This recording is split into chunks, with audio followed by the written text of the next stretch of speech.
to take on the Neosho Wildcats are going to be taking on the Central Bulldogs. And Matt, it's been a little while since we've been here. The Cats did a little something on this last Friday night in a cold, wet time, but it was a good victory, and the Cats are now up with a score record of 10-1. And the best part about that is, since our kind of nemesis as far as district is concerned is Nixa, they've lost a ball game, so actually we have a better winning percentage than they do, and we are now at the top of the district playoffs, so we're excited about that. You're watching Neosho Wildcats on the KNEO Neosho Wildcat Sports Network. You're watching the Central Bulldogs go out right now to get things underway. Central comes in with a record of 2-2. Last year was their best year, Matt, since 2002, when they had a 12-13 record this last year. And I said it's the first winning season since then.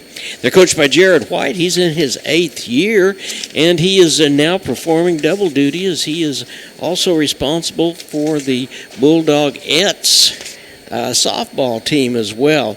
But he returns 8 starters, 7 of which are seniors this year. Their 2 victories are Ibana and Marshfield. Marshfield, by the way, just defeated Nixa by a score of 6-1, so we thank them for that. They're led by the pitcher out on the mound today, a guy by the name of Victor Everett. He pitched 41 innings last year and had 44 strikeouts. It's pretty exciting, isn't it? Yeah, it is. Yeah, we are ready to get this thing going here. This is the pregame show. It is brought to you by ProLube, the Tire and Auto Center, and we will be right back after this. You're watching the Neosho Wildcats on the KNEO and Neosho Wildcat Sports Network. People's Bank of Seneca, we care about your journey every step of the way. Since 1996, we've dedicated to providing excellent customer service across the 4-state area, ensuring that every experience is exceptional. Visit us in Joplin, Neosho, or Seneca. Learn more at peoplesbankofseneca.com. Member FDIC. Proud sponsor of area athletics. Let's score big together.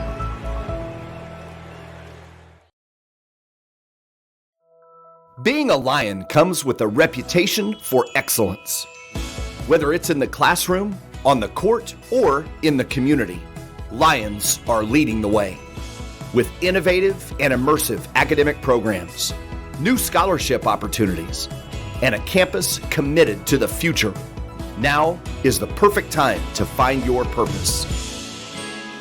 Find your pride at Missouri Southern State University.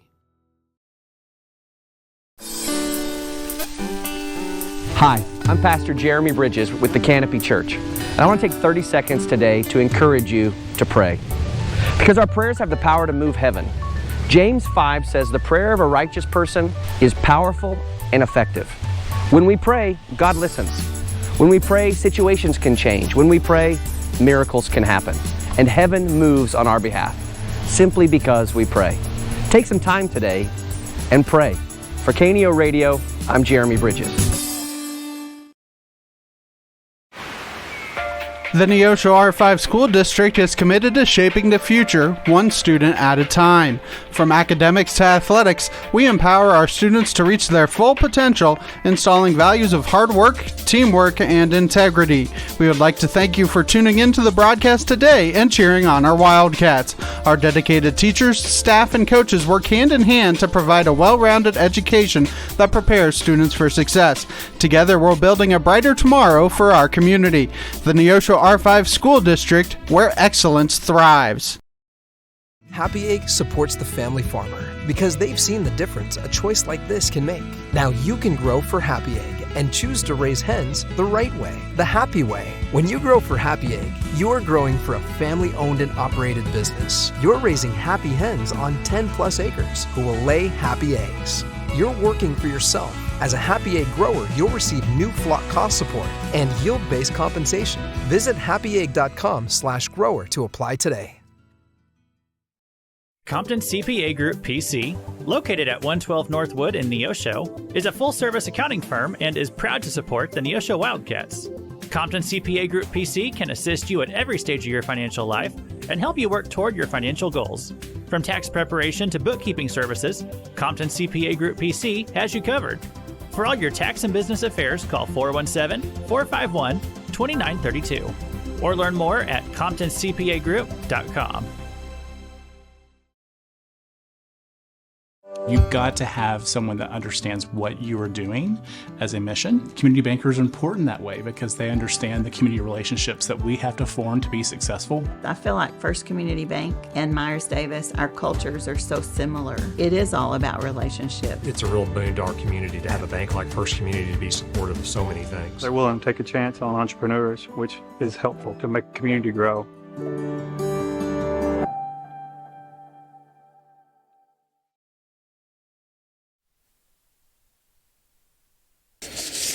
Here we are back here at Roy B. Schaefer Stadium here in Neosho, Missouri. It's a beautiful day outside. We are going to do... we were talking earlier about the winning percentage as far as the Class 6 district goes. Neosho is 90.91%, which Nixa was 85.71%. I'm not sure where that goes right now, but it's got to be lower than what it was. Well, I tell you what, Neosho now is in the driver's seat as far as that's concerned, and we've got another opportunity. This particular contest is a COC contest. Right now, the Cats are 1-0. They could be 2-0, and we start district playoff in big time here in the next week or so. Hey, we've got a lot of baseball that we can talk about, don't we? We got a lot of baseball and a lot of baseball coming up. I want to start out with a read here. It's all Wildcats all the time. Check out your Neosho Wildcat dedicated video portal at kneo.org. It's a site dedicated completely to your Neosho Wildcats. Watch the games live and see upcoming games scheduled on the Neosho Wildcat portal at www.kneo.org. Now, we've got about 15 minutes until we're ready to get this ball game underway, so why don't we just go right into Keys for the Cats, Matt? Okay. Keys for the Cats is sponsored by State Farm agent Eric Norris in Neosho, located at 437 West Kohler Street in Neosho.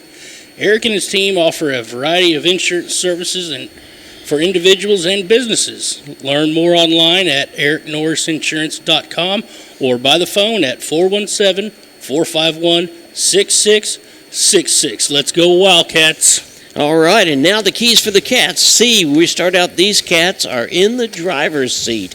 After a big win against Waynesville the other night for their first COC victory, we are getting ready to have our second opportunity for COC. You know, we were going to have Lebanon as a COC game, and that had to be rescheduled for inclement weather. Mark Twain said this. He said, if you eat a live frog first thing every morning, nothing you do the rest of the day will be worse than that. These Cats have eaten the live frog. They've put in the hard work. They've done the things that needs to be done. Now it's time for some good stuff, and good stuff is a second COC victory today. They do that by assuming complete control of these Bulldogs and playing to their strengths with discipline at the plate, speed at the base, and flawless defense, which the Cats have done a really, really nice job. Take one game at a time. Don't look ahead, but focus on the here and now. We win tonight, and all of a sudden we are 11-1 and 2-0 in COC play, and that is probably a better start than the Wildcats have had in many, many years. We don't need any magic. We don't need to do anything different. Let's just keep it simple, and let's keep the same strategy we've got going. Let's go out and play baseball and go Cats!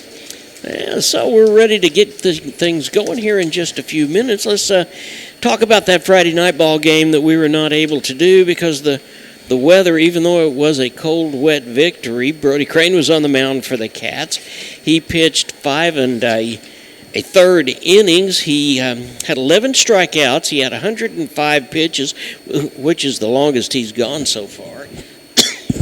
He allowed 2 runs and 5 walks.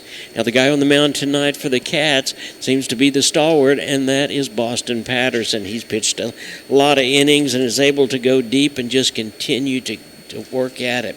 Cats the other night had 12 hits on 13 runs, and here's one of the other things they did. Not only did they do that, talk about discipline at the plate, they walked 13 times and stole 7 bases, and that seems to be the hallmark of these Cats, discipline and speed. So we're pretty excited about that. The Cats score 11.2 runs per game, and they give up 3.4, so that kind of settles things in, and this should be a great ball game for the Cats. We certainly don't want to look past this bunch from Central up in Springfield because, like I said, they beat the same Marshfield team that turned around and beat Nixa 6-0. We're going to take another time out. You're watching the Neosho Wildcats on the KNEO Neosho Wildcat Sports Network. We'll be back with the starters, and we'll have this ball game underway in just a minute. At ProLube Tire and Auto Center, we know what it means to rely on your vehicle. We race all year and know how to get that extra inch out of every part.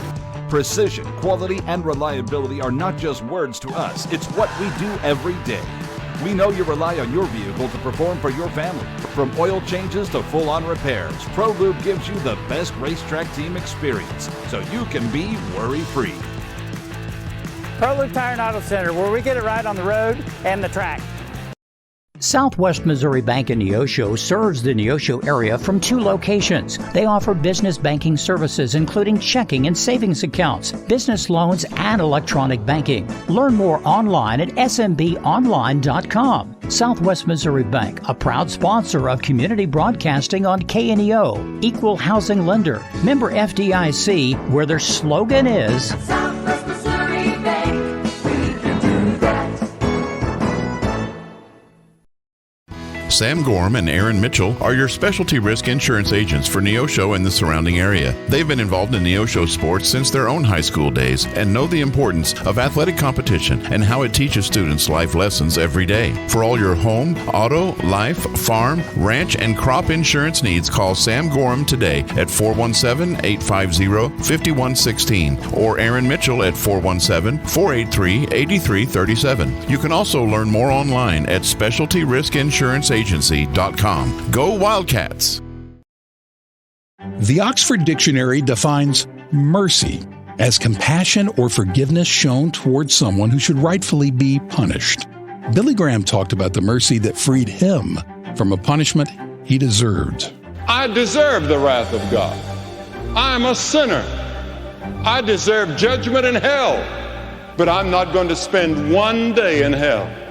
Not because I have preached to people or because I've read the Bible or because I go to church. But if it's not good works that spare us from punishment, what does? Jesus was enduring the wrath of God that you and I deserve. It's because of Jesus on the cross. Now, it's up to you to accept the mercy that Jesus Christ offers. He's alive today, and you can know him personally, and we can help.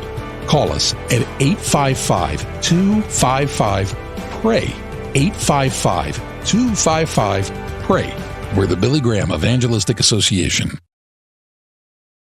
NPA announcer Dave Marty's getting ready to do the lineup, so why don't we do the lineups, Matt, and we will get this ball game underway. For the visiting Bulldogs from Central in Springfield, Missouri, the first one wearing number 8 is Zach Cannon. He will also catch. Playing center field is Burnett Burns. Burnett Burns, number 14. Number 15, the pitcher, Victor Everett, will be on the mound. He's in the 3 position. In the 4 position is the second baseman, Rowan Hart. He wears number 19. In the 5 spot is wearing number 6 is Brody Holland. He also plays shortstop. In the 6th spot is A.J. Stanfield, the first baseman. In the 7th spot is Zach Fox, who is the third baseman. Then it is the right fielder, Aiden Smith, and the left fielder, Graydon Fines. They're lining up out there. So for your Neosho Wildcats, coached by Keith Kilgore.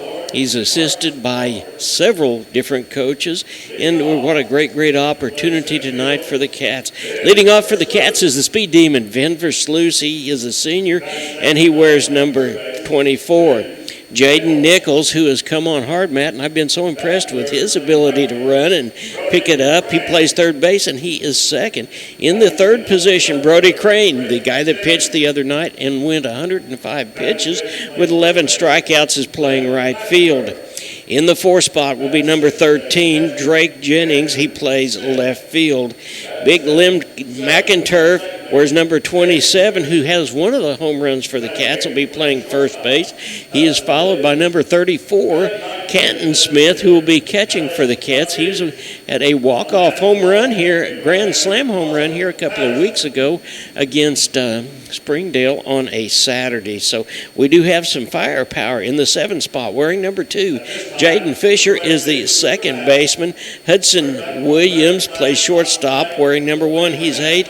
Alex Rodriguez is the DH, and Boston Patterson is on the mound. And we're going to have our national anthem now.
All right, and with that, we are about ready to get this ball game underway. The Cats have on the mound Boston Patterson, the senior that is a commit to Baker University to play football. He was a football player that was a first team, not only receiving, but a first team also special teams. Canton Smith reaches over and shakes hands with the home plate umpire, and we're going to be ready to go here in just a few minutes. We've seen Boston ourselves have 2 really, really good outings, and his first outing was down in Florida when he was able to go 99 pitches for the win. And Matt, we're used to him kind of getting into the later innings. He doesn't have just the greatest speed in the world, but he does a great job of mixing things up. And he's got that high-hanging curveball that just freezes batters. So we're excited about that. We are going to be getting underway here in just a minute or two. Home plate umpire steps down over the catcher just to look and see what Boston is throwing, and we're going to be ready to go here in just a minute. Don't know much about the Bulldogs. Like I said, we do know that they are 2-2 in the season. And, you know, we found out even last year when they were 13-12, they only played 25 ball games. Now, Misha says that you can play 36, but a lot of the schools up to the north don't seem to play quite that many, and they get a little bit later start. And the Cats have already got a great start. They've played 11 ball games already. So as far as experience is concerned this year, I'd give the edge to the Cats, Matt. Yeah, I tell you what, and they're definitely looking good right now, guys. Yeah, they really are. Hey, we leave here and we go to Glendale on the 10th. We go to Southside in Fort Smith on the 14th. Here's the first pitch from Boston. That is a swung on out to center field, and Vin Versluis pulls it in for the first out. So 1 pitch and 1 out, and that is exactly what we're going to be looking for. That ball was hit hard, but it was right at Versluis, so nice job with that. Here is Barrett Burns. He plays center field, wears number 14. Steps in and bats right-handed. Boston looks down. He pitches from the stretch the whole ball game. Here comes his first pitch, and that one's high and outside for a ball. So the second pitch of the ball game is a ball. The first one was hit on the nose right out to Versluis at center field. Boston looks down, looks around. Here comes his next pitch. And that one's a little high and outside, too, for ball 2. We'll finish back up on Monday of this next week. We will be right back here as we'll take on Mount Vernon. Then Tuesday night we play Kickapoo here. Thursday we will be going to Ozark. And then Friday there's an opportunity from Pea Ridge. That ball was low and inside, so he's run the count to 3-0 on Burns, the center fielder. Boston looks down, looks over at third base. Here comes the next pitch. That's a call strike right down the middle.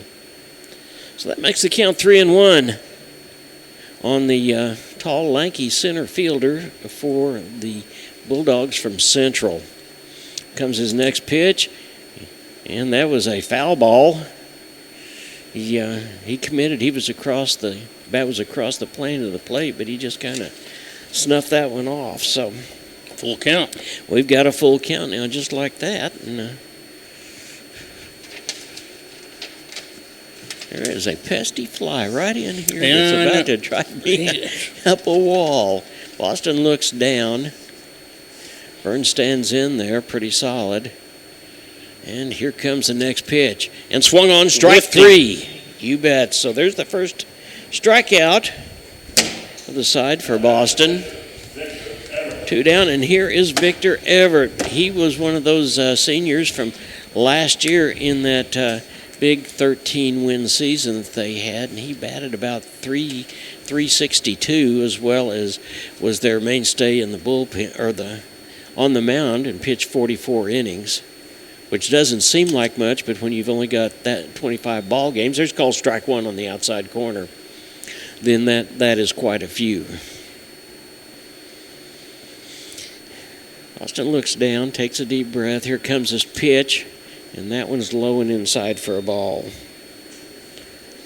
So there's 2 outs, and the count's even at 1-1. If you're just joining us, we are at the Roy B. Schaefer Stadium. Hey, there's plenty of time to get out here and see this ball game. Swung on, strike 2 on Everett, the pitcher for the Bulldogs. So Boston Patterson's up on him by a count of a ball and 2 strikes.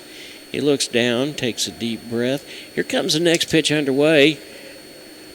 It was really, really close, and Canton Smith wanted to hold it to give the home plate umpire every opportunity to call that one a strike, but that evens the count at 2-2. Here comes the next pitch underway, and that's a high ball. It's going over to left field, and it's caught. That is it. So Jennings makes the out for the third out, and the bottom half of the first inning is coming up. But right now the Cats are up by a score of 0-0, except we've got the first half inning out of play. You're watching the Neosho Wildcats on the KNEO and Neosho Wildcat Sports Network. We'll be right back after this. I am a Missouri Farm Bureau insurance agent, and I'm here to talk about life, your dreams, your work, your family, and how you can protect it all with a company that will talk to you with the honesty of a farmer and take care of you with the integrity of a neighbor. I'll make sure no detail is left uncovered so your family can breathe easy. Because just like you, I chose to build a life in Missouri too. I'm a Missouri Farm Bureau insurance agent, and I'm from Missouri for life. I am Josh Dotson with Missouri Farm Bureau Insurance Services. If you're in Missouri, I'm for you. If you're a weekend warrior who likes to go, don't let pain put the brakes on your pace. When you need help with an injury that keeps you from moving, you want an orthopedic team with a proven track record. Freeman Orthopedics and Sports Medicine is nationally recognized, and were recently named CareCheck's #1 hospital in the market and top 10% hospital in the state for hip fracture repair. Freeman Orthopedics and Sports Medicine, the experience you need to keep pace with life. And welcome back to the Marion Family Complex. Neosho Wildcats in the bottom half of the first inning. John Ball, Matt Ball with you here for the ball game tonight. A beautiful night for baseball. The flag that we see is almost in dead center field out there. If you draw a straight line through over to Carver Memorial High School, or Memorial Elementary School. and it is blowing from the right field to the left field just a little bit, not just a whole lot. I don't think it'll affect a whole lot of what we do tonight. It's a beautiful, beautiful evening. Come on out here and support the Cats. It's a beautiful night for baseball.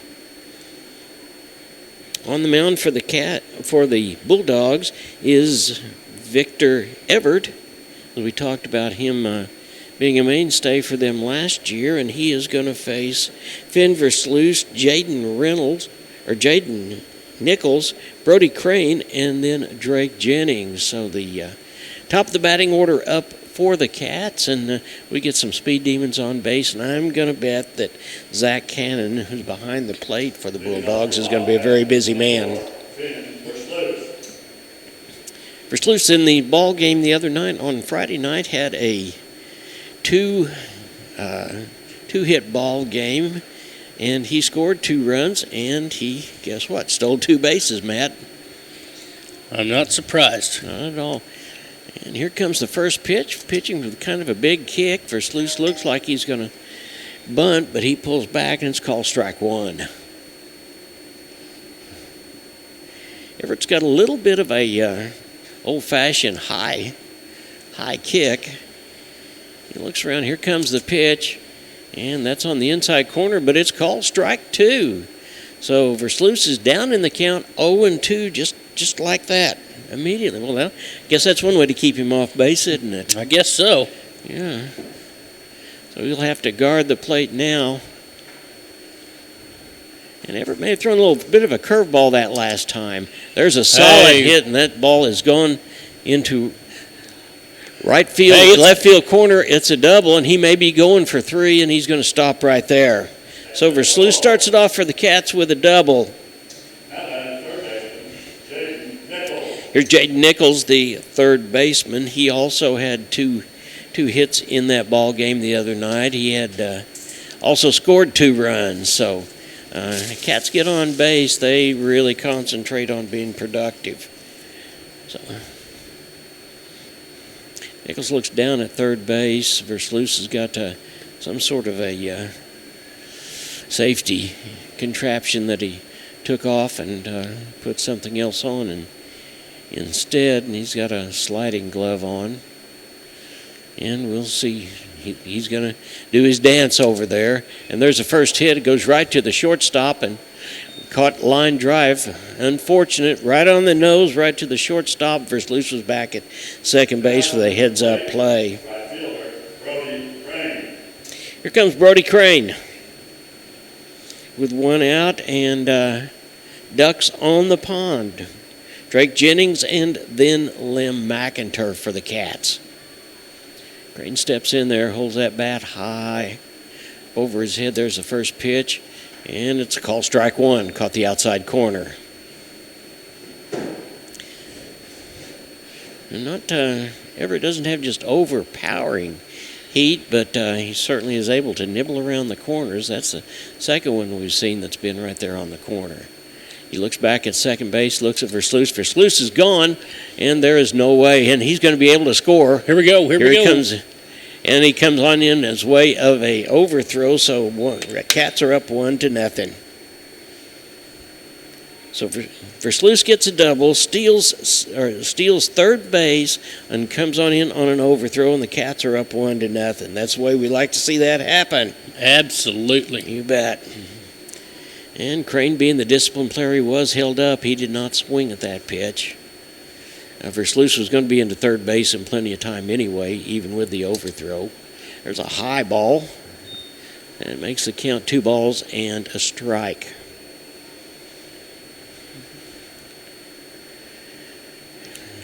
He steps in, he wiggles that bat just a little bit, and here comes the pitch from Everett. And there's a solid ball that is be considered a fair ball, I guess. Yeah. And, we're trying to... I thought that was on the outside of the plate, but I guess... Well, I never did see the home plate umpire make a move, but I guess that was a ball that was it was a fair ball, and Crane is out 6-3. But the Cats still have 1 run, nobody on base. Here's Drake Jennings. I was watching Drake during batting practice just a few minutes ago, and he is amped up. He is ready to go. Everett looks down. He gets a sign from his catcher. Here comes the pitch, and it's high. A little bit of chin music, in fact, for ball one. Lim McInturf and Canton Smith both have an opportunity to get on this inning should Jennings get on base. Here comes the next pitch, and that one's inside and high for ball two.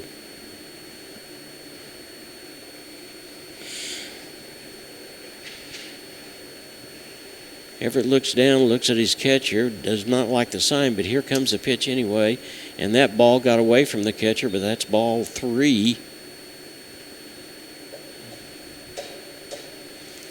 No, he called it a strike. I guess he called that a strike. Okay. 2 balls and a strike then. And 2 outs. The Cats have scored the first run in the ball game, 1-0. And here comes the pitch to Jennings. That's high and inside. That makes the count 3-1. Looks like the left field or the center fielder is playing over on the shortstop side of second base, if you can imagine that. There is call strike 2, and Jennings decided before that ball was ever thrown he was going to take that. So that was a pretty good idea. Everett looks down at Zach Cannon. Here comes the next pitch, and there is ball 4. So Jennings is on first by way of a free pass. And here's Lim McInturf. Looks down at Coach Kilgore down there. He giving him the sign. He's giving the old-fashioned signs. His assistants are Drew Osborne, Jacob Galbraith, and Marcus Crawford over on first base. Here comes the first pitch, and he takes it all the way for call strike 1. Jennings has got some speed, obviously, and was able to catch the third out just a little while ago back in the corner there in right field. Everett's not paying a lot of attention, and Jennings keeps getting out a little bit, and there's a ball on the inside. So that evens the count at 1-1. McInturf looks back over at Coach Kilgore.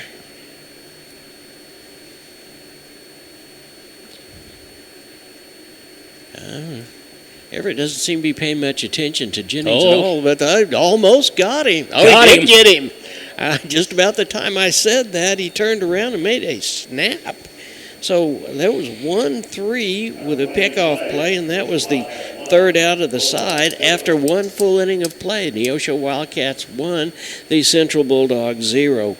We'll be right back after this. You're watching the KNEO and Neosho Wildcat Sports Network. At Calvary Neosho, we aren't your grandmother's church, because she lives in Akron, Ohio, and that would be a terribly long commute for church. But if she did live in Neosho, we at Calvary would be delighted to have her come visit us. And since you live here, we would definitely like you to come visit us. Then, when your Nana comes to visit for Christmas, you can bring her to church and introduce us to her. We're sure she is a delightful lady. You can find us at Facebook /Calvary of Neosho, or join us in person at 3650 Oak Ridge Extension. We gather for worship Sundays at 10:30 a.m. Calvary Neosho. Not your grandma's church, but we'd sure like to meet her. Locally owned, operated, and here for you. Check out the new face of the Neosho Daily News, covering Newton County, highlighting area residents, businesses, school news, sports, and more. Find us on Facebook at Neosho Daily News or call 417-451-1520. Go get 'em, Wildcats!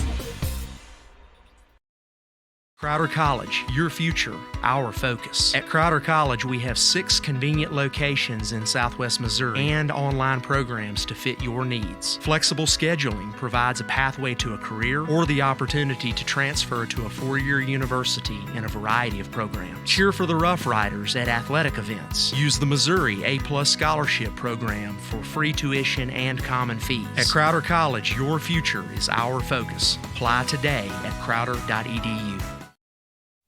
Big second baseman Rowan Hart steps in. He's the number 4 hitter for the Bulldogs. There's Boston's first pitch, and he pops it way up high. Looks like Boston is going to call and Hudson Williams comes down with a call. There is the first out.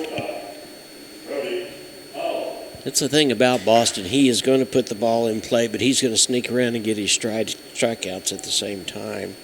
Here's Brody Holland. He is the shortstop. And he seems to trust. He seems to trust his defense quite a bit too. Well, he does. And if you listen to him, he will tell you that he gives the defense a lot of credit. First pitch is in there for call strike one.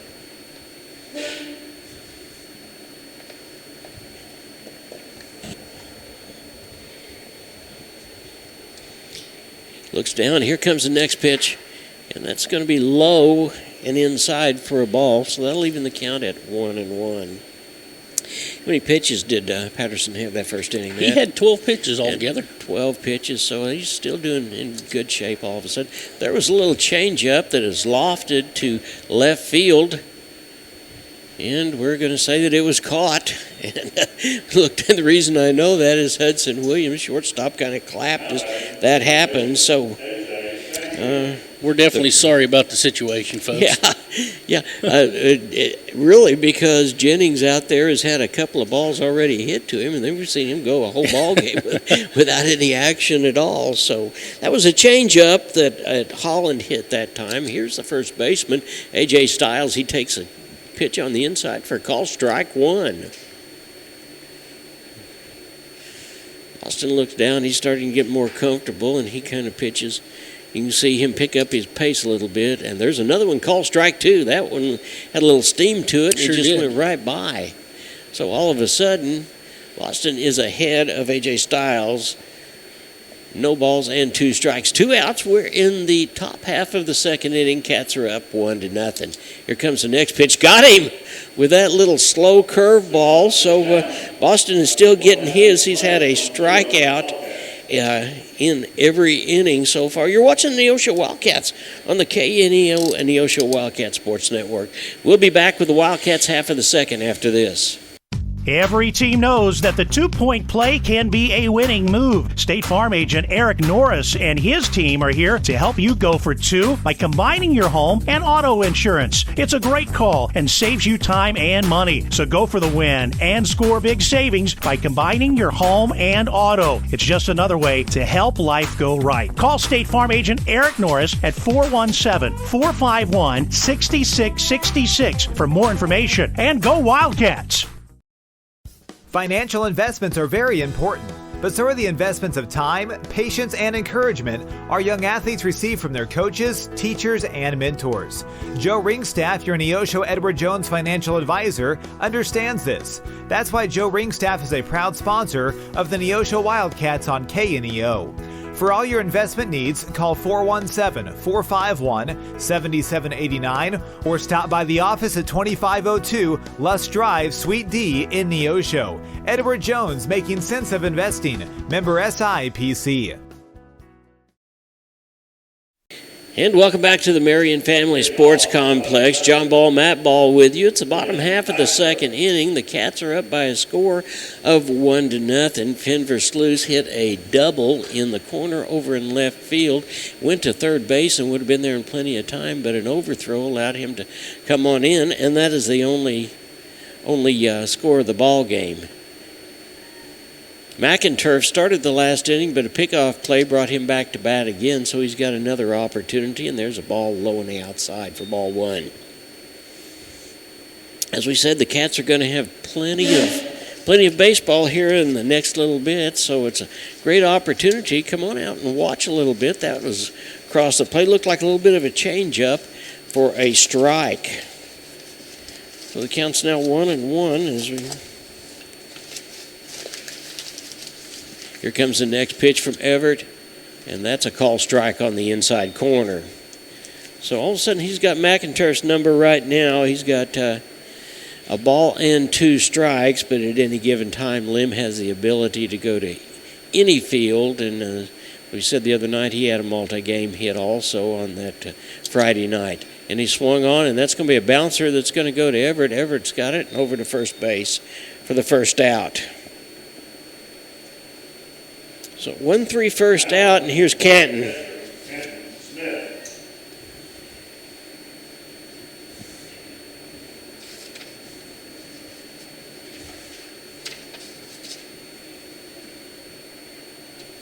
Kenton's one of the seniors of this ball club, and of course behind home plate he pretty much handles the pitchers. I think Coach gives him a leeway between he and the pitchers to make the calls. Here's the first pitch, and that one swung on, but it was a little too far in front of it, and fouled it off for foul ball, strike one.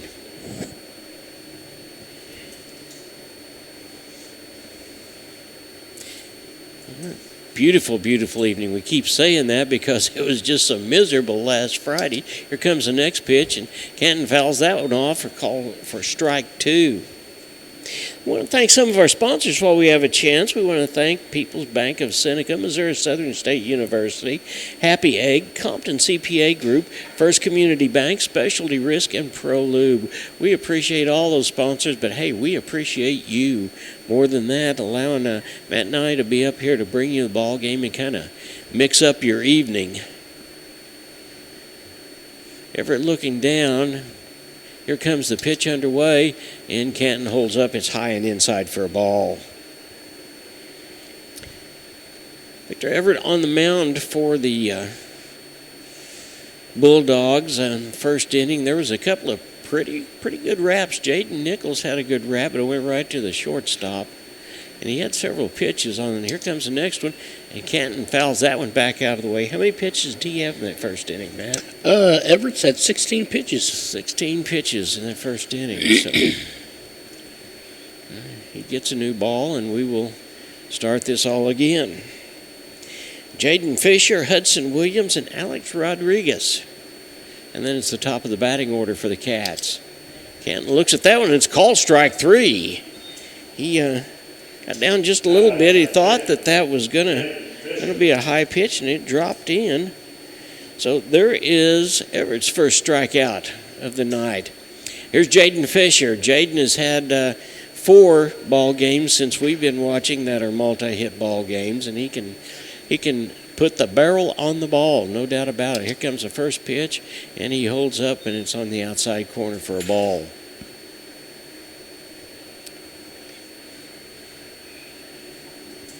He stands in there, rocks back and forth a little bit. Here comes the pitch from the windup, and that's ball 2, low and outside. He gets on base. He's got some speed himself. He absolutely does. There's some good opportunities there as well.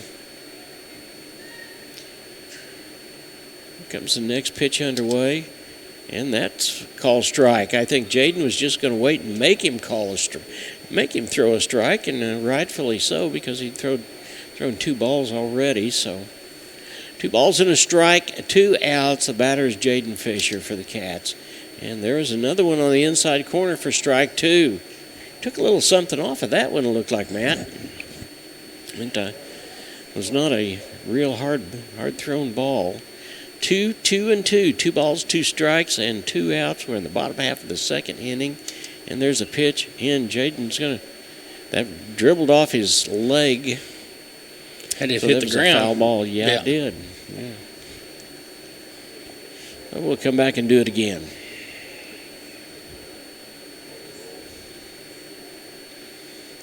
Here comes the pitch.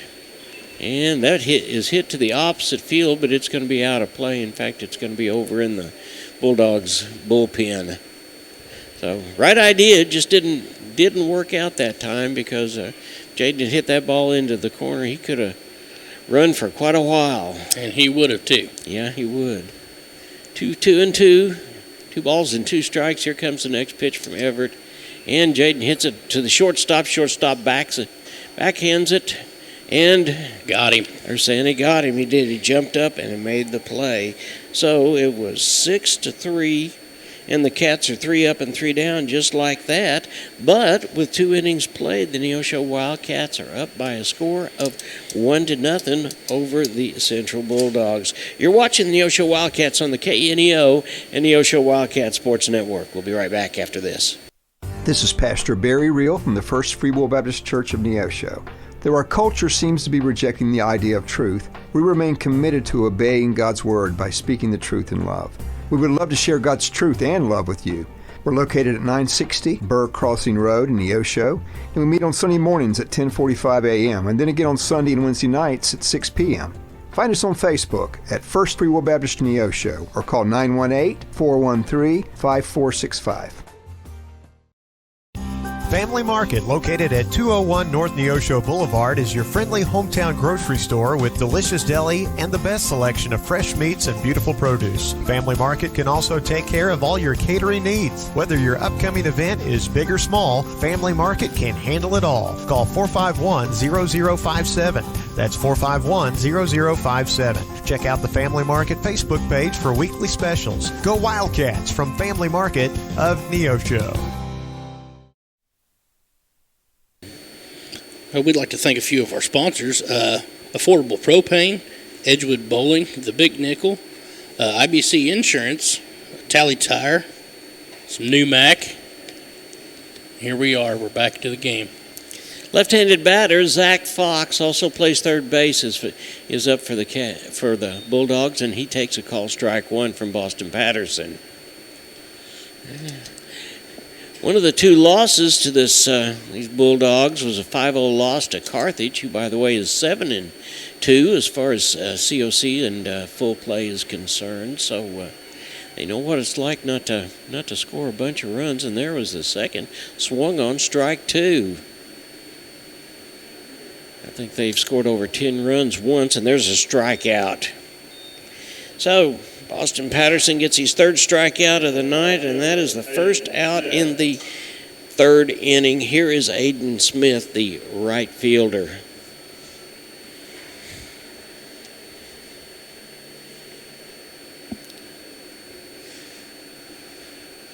Boston looks down. Here comes a pitch, and that was swung on. Looked like he was trying to put that ball in right field for strike one. Brody Crane's playing almost, there's a lot of room over towards the right field line, that's for sure. And he squares around to bunt and misses it for strike two. So no balls and 2 strikes on Aiden Smith. Graydon Fine is up next, and it's the top of the batting order for the Bulldogs. Here comes the next pitch. Got him, strike 3. And that's the Boston Patterson we are used to seeing. His go-to pitch is not a fastball. It's that little off-speed curveball, and he caught Smith standing there looking. Here's the left fielder, Graydon Fine. He bats from the left-hand side of the plate. Here comes the first pitch, and that ball is fouled off, and it's going to be out of play over towards the softball field for strike one.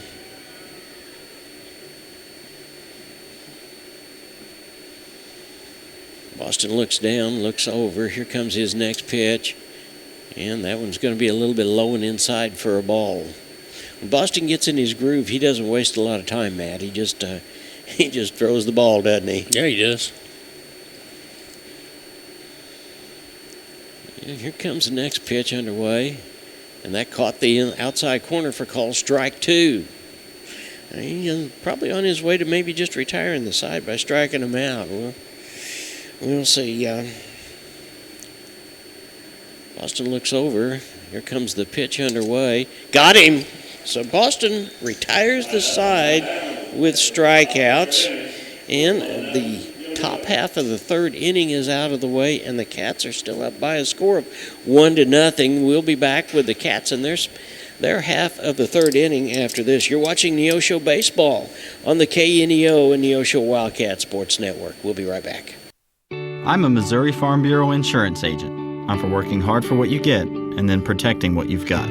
Your home, your vehicles, your life. I'm for making an honest living and taking pride in what you do. And for giving back to the community I call home. I'm for serving my clients with the respect and dignity you would expect from the farmers that started this company. And though I know you probably hope you never need me, I'm here for you when you do.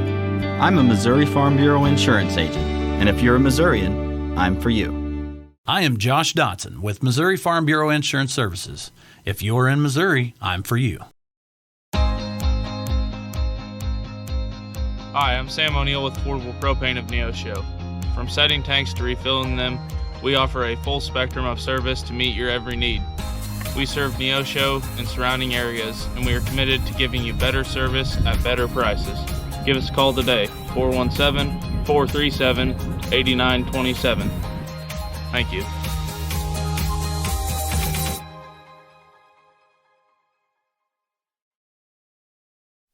Hudson Williams, Alex Rodriguez in the top of the batting order for the Cats.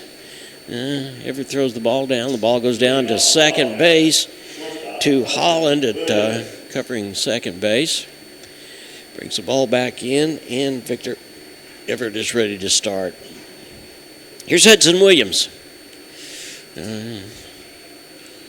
Played third base last year all the time, moving over to shortstop this year, and I don't believe he has missed a step. Here comes the first pitch, and it's high and outside for a ball. And he can throw that ball hard to first base, I'll just tell you that. Yes, he can. He sure can. Everett looks down. Here comes the next pitch. It's going to be low and inside for ball 2. And Hudson's not afraid of a walk. He's very disciplined at home plate as well. And he's up 2-0 on Victor Everett. Here comes the next pitch. And that one was high and inside. I'm looking at the home plate umpire's gestures. He kind of throws his head back when it's a high pitch, and then he motions to the pitcher that was high. 3-0's the count, and I'd be surprised if Hudson... There it is, a walk. Yes, he did. He walked. Here's A-Rod. He continues to perform not only well as a DH, but he's had some pitching responsibilities and done a nice job of that as well. Williams has got his own little dance routine over there on first base, and I'll bet we see that come into play here in the next little bit. Everett looks over at him, and he steps off, steps back, steps off, and there's a first, and Rodriguez is trying to bunt, and bunted it foul. So we'll come back and do it again. It doesn't look like anybody, well, maybe the third baseman, Zach Fox, is in just a little bit on the, we used to call it the grass, but we're going to call it the greater part of the infield. How about that? There you go. Just a couple of steps. First baseman is holding Williams on, so we'll see if the bunt's back on again. Everett looks over. Williams is jumping around. Here comes the pitch. Rodriguez was going to bunt that one too, but it fouled off for foul ball strike 2. So the Cats are trying to get something going with some plays, runners on base. But I'm sure that Rodriguez will just be swung on right now. Williams takes another little more of a step, inches off. Everett's looking over there in the throwback, and Williams is back in plenty of time. I tell you, he likes to wait. Yeah, he does. He certainly does. And the senior's played a lot of ball. He's played for them since he was a freshman, so he kind of knows the idea. And there is a hard hit ball to right field, and it is going to be down, and Rodriguez is going to be on first with a single and move Williams around to second. Here comes Vin. He doubled and scored the Cats' only run in the first inning. He stole third and came home on an overthrow.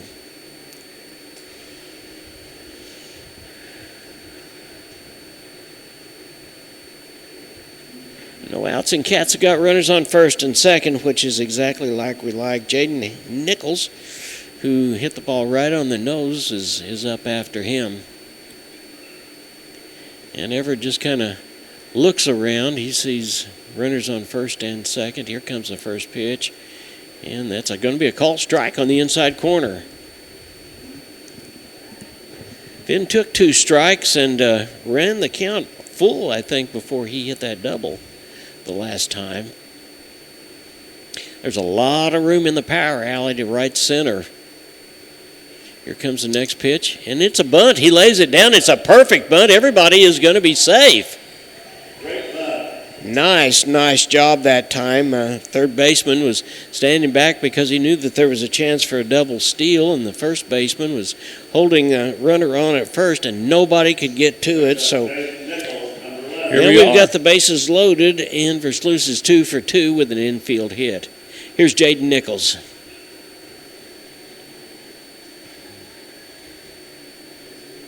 Stands in there and wiggles that bat just a little bit. Everett is looking down. He slows his pace down a little bit, and there's the first pitch, and it's a call strike 1. Caught the outside corner that time. Everett looking, and he goes into the full windup, and there's a pitch, and that one is a little bit high for a ball. An home plate umpire pops his head up like that. I have never seen anything like that, but that's a good way to let you know that was a high pitch. So the count's now 1-1. Cats got the bases loaded. We're in the bottom of the third inning, no outs. And there's a foul ball fell right back into the big backstop. So the count's now a ball and 2 strikes on the third baseman, Nichols. Jaden played a lot of second base last year, and that's quite a little move from second base to third base, but he has had absolutely no trouble being able to do that. We've got some sort of big black birds that are just kind of moseying around to the ballpark, and maybe, I don't know if that bothers our batters or not, or even the outfielders, but they're just kind of floating around back there. Here comes the next pitch underway, and that's a ball. So that runs the count full.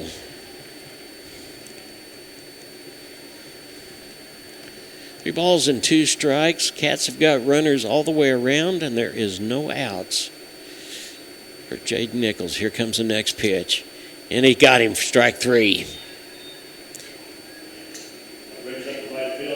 Got him with a little bit of a change-up that time, slow curve ball, and Jaden was way out in front of it. Here's Brody Crane, the right fielder.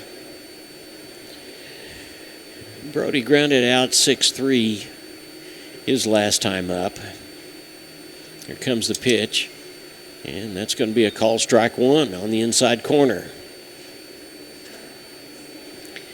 Victor Everett on the mound for the Bulldogs from Central.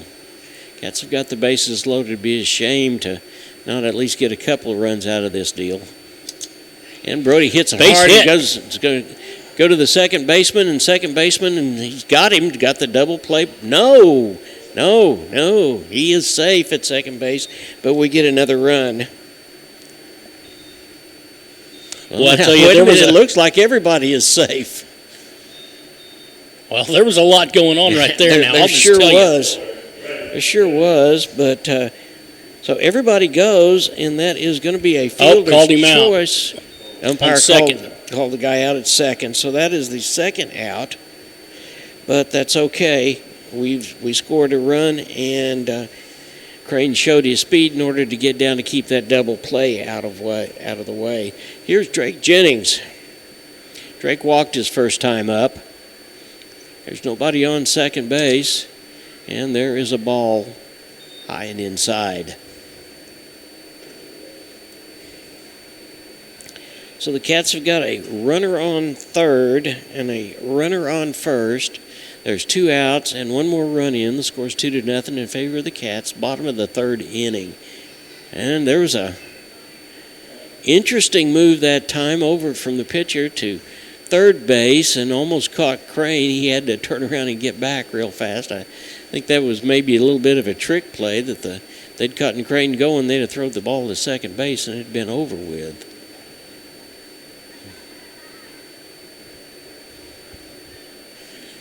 Here comes Everett's pitch, and there's a ball on the outside. So there's 2 balls and no strikes. 2 outs, bottom half of the third inning. Runners on third and first for Greg Jennings. There's the pitch, and that was that change-up curveball that was high. So now Jackson probably going to take a couple of pitches here, I would say. Lim McInturf, and then Canton Smith for the Cats. Here comes the pitch in, and that's ball 4. So Crane goes to second, and Jennings gets his second pass of the ball game. Here's Lim McInturf. He grounded out 1-3 at the top of the second inning a little while ago.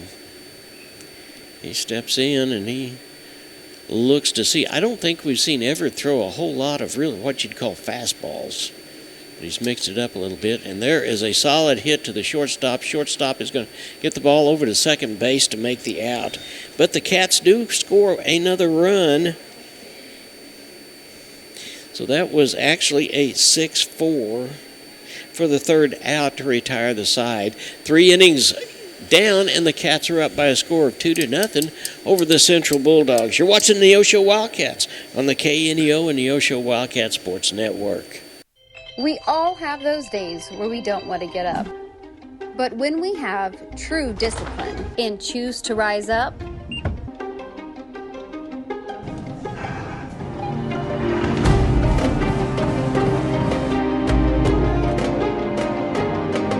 we become the best version of ourselves. To start your journey today, visit risefitnesscenter.com. KNEO would like to thank the Big Nickel for sponsoring this portion of broadcasting on 91.7 FM. The Big Nickel is an advertising shopper for thousands of different items, from automobiles and livestock to help wanted and real estate. It covers a 70-mile radius in the 4-state area and is available in area businesses each week. Located at 1931 East 20th Street, Suite 103 in Joplin, Missouri. Their telephone number is 417-624-4100. And welcome back to the Marion Family Complex. We're at the Roy B. Shaver Ballpark. The Cats are up by a score of 2-0, getting ready to start the top half of the 4th inning. On the mound for the Cats is Boston Patterson, who struck out the side the last time in the 3rd inning. So it's going to be Zach Cannon, Barrett Burns, and then Victor Everett, the pitcher. There's the first pitch, and that's that little sweeping curveball in there for strike 1. Cannon was a first pitch swinger the last time up and hit the ball to dead center field to Finn Versluis. He took a little nubber at that one, and it was a foul ball. Yeah. So strike 2, no balls and 2 strikes on the catcher, Zach Cannon.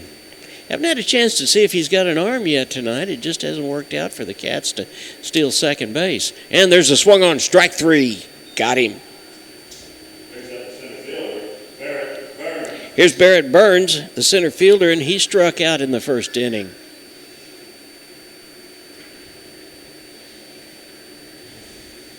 He walks around. He's kind of a big, lanky. I'll bet you he's 6'1", maybe 6'2". What do you think? He's a pretty tall guy. Yes, he is. Austin looks down at Canton Smith. They agree upon the pitch, and here it comes. And that's a called strike. Caught the outside corner. Victor Everett and Rowan Hart up for the Bulldogs should something happen. And there's a second pitch. It's on the outside, a little bit too far outside for a ball. That evens a count of 1-1. But it had some heat on it. It did. It did. Cats are playing pretty well straight away all the way around. And there was a pretty pitch that absolutely fooled Burns for inside corner, strike 2. Austin looks down. He takes a little bit of a stretch. Looks, here comes a pitch. And that's a ball that's hit to Hudson Williams. He backhands it. Fires it over to second base. First base bounced one time. Great play by Hudson Williams to backhand that ball. But it just bounced once. And Burns is on with an infield hit.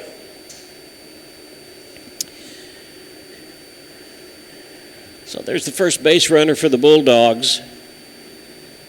And here's the pitcher, Everett. He has an opportunity to help himself. He flied out to left field his first time up. There's a swung on third base over to second base to Fisher, and he just hangs on to it, and everybody's safe there. A little bit of a collision there at second base, but they made the run. Nice job by Nichols to get the ball over to Fisher. So that's the second out, and gets the lead runner.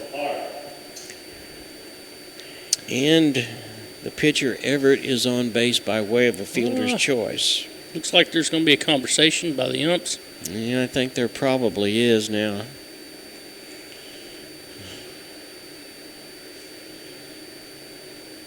They may be talking about a little bit of interference. It's maybe trying to figure out if there wasn't a little bit of interference, because Jaden actually didn't get a chance to throw the ball once it came into second that time. But there's 2 outs and a runner at first base. Boston Patterson looks over, throws the ball back to McInturf, and almost got him. Boston's a pretty disciplined pitcher. He may throw the ball over there a few times, but he is always focusing on the batter. Here comes the first pitch, and that's swung on for strike 1 to the 4-ball hitter, Rowan Hart.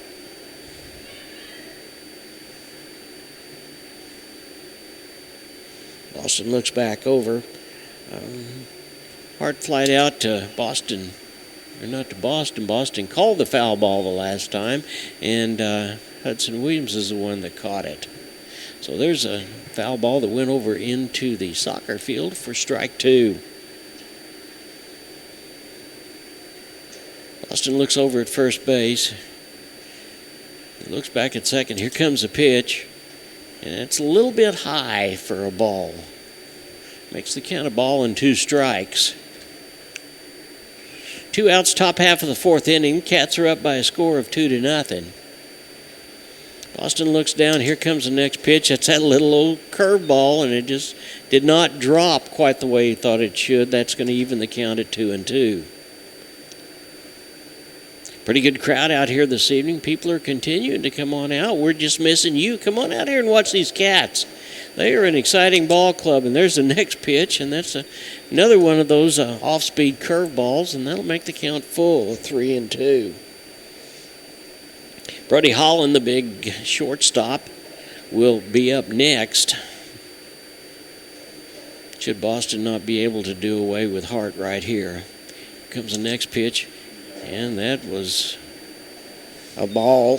The runner was going towards second base anyway. That's the first ball, pass on balls, that Boston Patterson has given up. Well, we're going to talk about it a little bit here. Yeah, we're going to get together. Maybe Coach Drew Osborne is coming out. He wants to talk for just a minute or two. Maybe he's seen a little something that in Boston that nobody else has seen. If nothing else, he's going to give him a chance to just kind of catch a breather. Coach Keith Kilgore goes over to the home plate umpire and visits with him for just a minute or two, probably more than anything else, to give Boston another chance to take a good deep breath. Brody Holland flied out to Boston Patterson his last time up. Runners on first and second, top half of the 4th inning. Cats are up by a score of 2-0. Brody looks down. Here comes the first pitch, and that's low and outside for a ball. There's people over in the Wildcats bullpen. I can't see exactly who it is. Here comes the next pitch from Boston, and that swung on, fouled over almost into the Bulldogs' dugout for strike 1.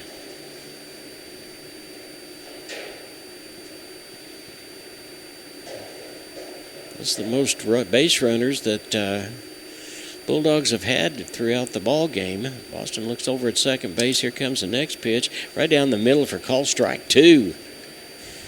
It puts him ahead of the batter, Holland. A ball and 2 strikes, 2 outs.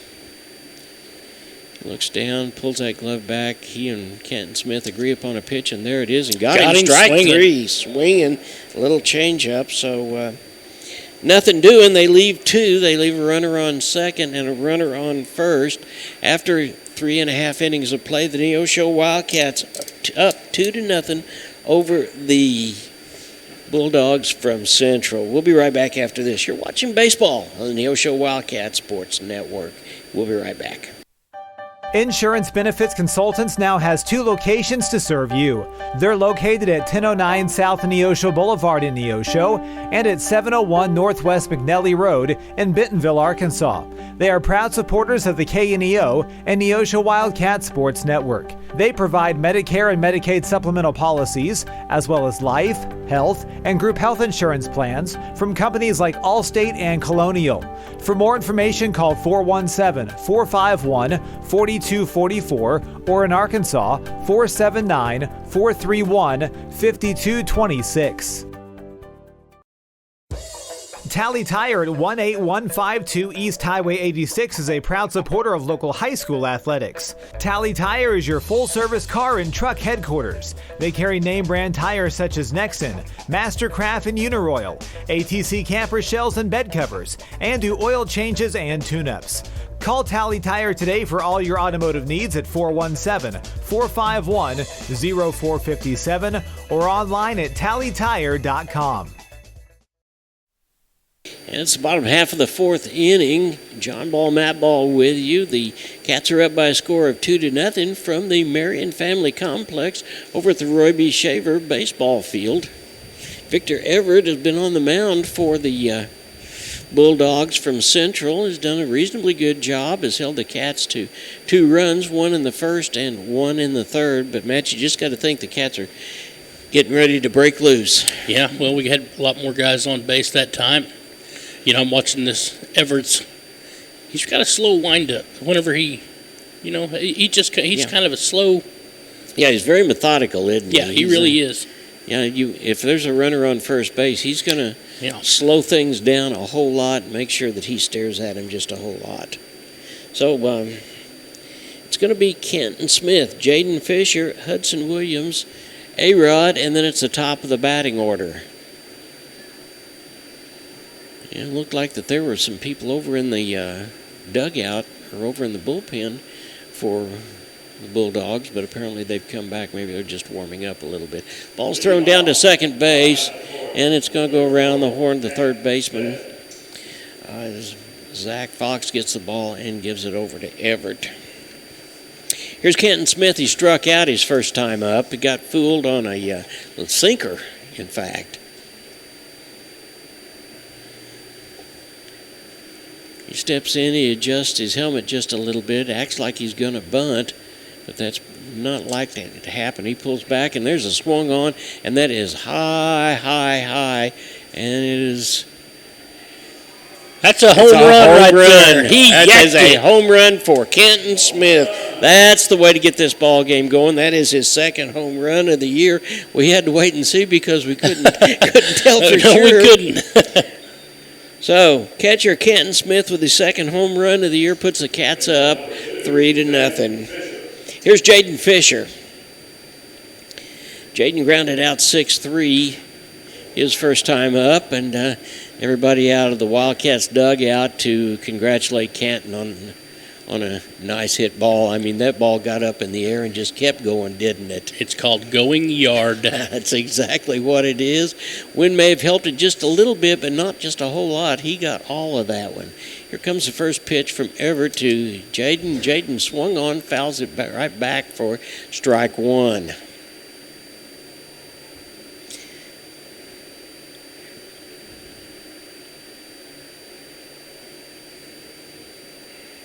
Hudson Williams up next. He got a free pass his last time up and came on around to score.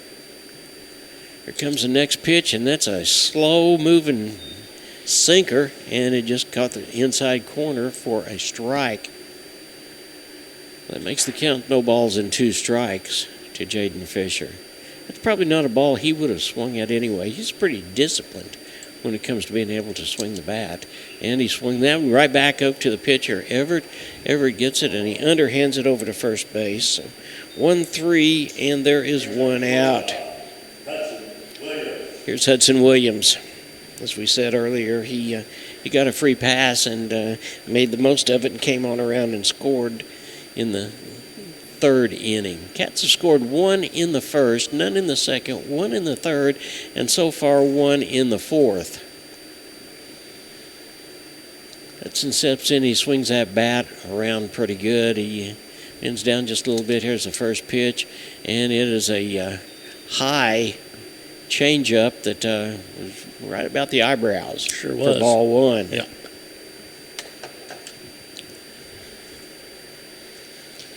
Everett looking down, as I said, he's very meticulous. There's one that got past the catcher, but there's nobody on base, so no harm, no foul. Ball 2. Alex Rodriguez got a hit his last time up and was stranded at third base. He'll be up next. Everett looks down. Here comes the next pitch.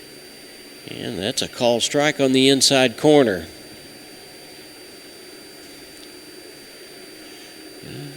You would have expected Hudson with 2 balls to probably make him throw a strike, though. So, it looks like Everett is becoming more and more deliberate in his even his stretch, isn't he? Yeah, he is. Almost in slow motion, but that ball's outside and high for a ball 3. 3-1's the count. There is one out in the bottom half of the fourth inning. Cats up 3-0. There's the next pitch, and Hudson draws his second walk.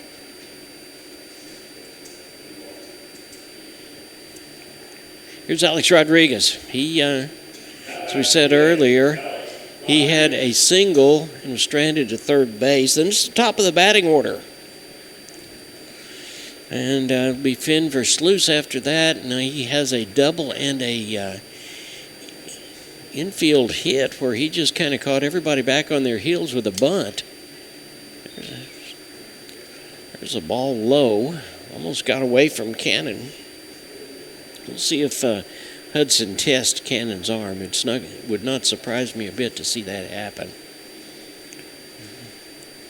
Everett looking back. Hudson easing out a little bit. And there is a high ball that is going to be shortstop, second base. Shortstop has got it for the out. So there is the second out of the side of Rodriguez. And here's Versluis.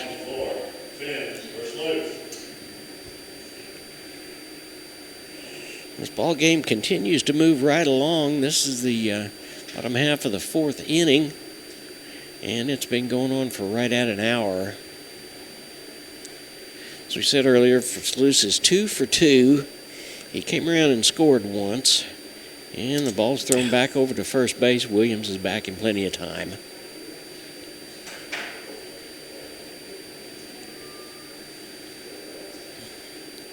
Versluis steps out. He steps back in. He toes the line, and he really crowds home plate. Toes that front line in the batter's box. And there goes Williams. And it's going to be held up, and he is safe. Safe, and Hudson Williams almost got called off again. Nice job. It was a good throw by Cannon that time, and looked like a reasonably good tag. Hudson just was able to slide underneath it. And here comes the coach from the other team. Yeah, he's going to talk about that for just a minute. It was a bang play. There was nothing wrong. It was not a bad throw, not a bad tag. It was a matter of Hudson maybe having half a step and sliding underneath it. So. One thing for sure about the turf is the coach can't kick dirt or grass upon the ump. That's for sure. So Coach White is, he's not satisfied, but he's through with the discussion. He's going to go back and sit down. Hudson's over on second base. Versluis is probably going to be swinging away this time. And there was that little slow curve, and that was in there for a call strike.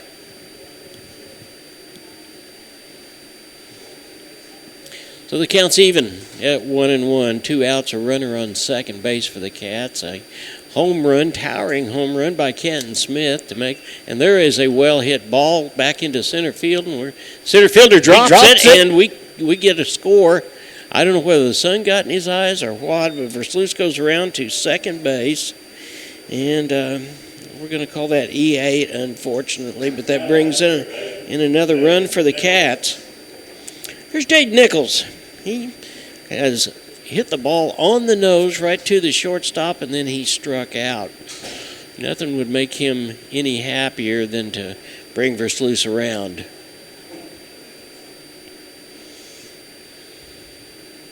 4-0.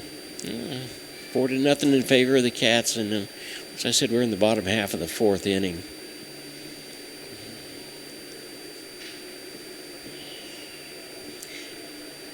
Cannon goes out and he wants to talk for just a minute. He probably remembers that Versluis stole third base and on a overthrow and came on in to score, and he probably wanted to just remind Everett of that. And there is a solid hit. Oh, right back to the shortstop again.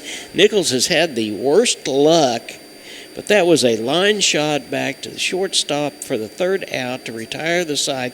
But the Cats pick up two. Home run by Kenton Smith and a base on balls. Hudson Williams comes around to score the second time in the ball game, and the Cats are up by a score of 4-0. You're watching Neosho Wildcat Baseball on the KNEO and Neosho Wildcat Sports Network. We'll be right back after this.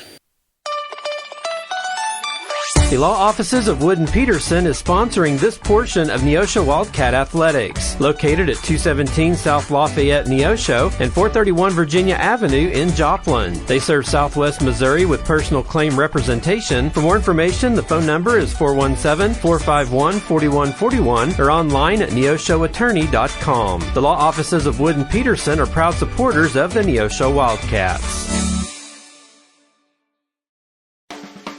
A proud supporter of local high school athletics is Numac Electric. Serving Newton and McDonald County, they provide power for area homes and businesses and want to wish all the athletes much success throughout the season. For online bill pay and account information, the website is numac.com or 417-451-1515. Numac Electric, proudly serving Newton and McDonald County, where their slogan is Your Touchstone Energy Partner. And welcome back to Roy Shaver Field. John Ball, Matt Ball with you. We've gone through 4 innings. The Cats are up by a score of 4-0. Top half of the 5th inning, and the first baseman for the Bulldogs is A.J. Stansfield. Then it'll be Zach Fox and Aiden Smith. The Cats are kind of having their way, yet we fully expect them to just break out at any given moment. And Hudson Williams has scored twice on passed balls, and Boston Patterson is just kind of in his groove and kind of moving right on through. Had a couple of base runners last inning for the first time for the Bulldogs in the ball game. Hudson looks down. Here comes the next pitch, and that's going to be a call strike. That's going to even the count at 1-1 on Styles, who struck out, or Stanfield, who struck out his first time up. Here comes the next pitch, and that's going to be low for a ball. Versluis is shaded over a little bit towards left field, and Brody Crane, the right fielder, is shaded over towards center field a little bit, so there's a big hole should someone hit the ball over the first baseman's head, but Crane has the option of doing that because he does have a lot of speed. 3-1's the count. And he just rears back and throws that for call strike 2. So how many pitches has he thrown so far? 47. 47, yeah, and he has the opportunity to pitch as many as 105. And there's that little off-speed pitch, and Stanfield says no, he's not biting into it, and he's on first base with the ball for a walk.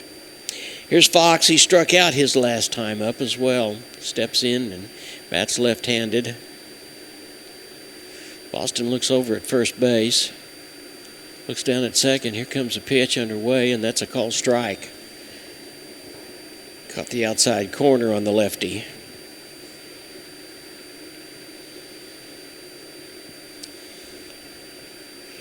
As we said, Boston is looking over at first base, but I can guarantee you that his focus is on the batter. And that one's inside for a ball. That'll even the count at 1-1.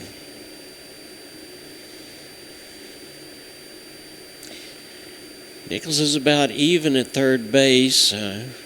Williams is almost out on the outfield, and that ball is hit to Fisher, over to shortstop, back to first base. A great double play. Double play ball. We have seen the Cats in every ball game so far, and that was a variation of a double play. Normally it starts at either shortstop or third base, but that is exactly what the Cats had to have. So that was a 4-6-3 double play ball. You don't call that the pitcher's best friend for nothing, do they? That closes the bases, and there is the first pitch on Zach Fox.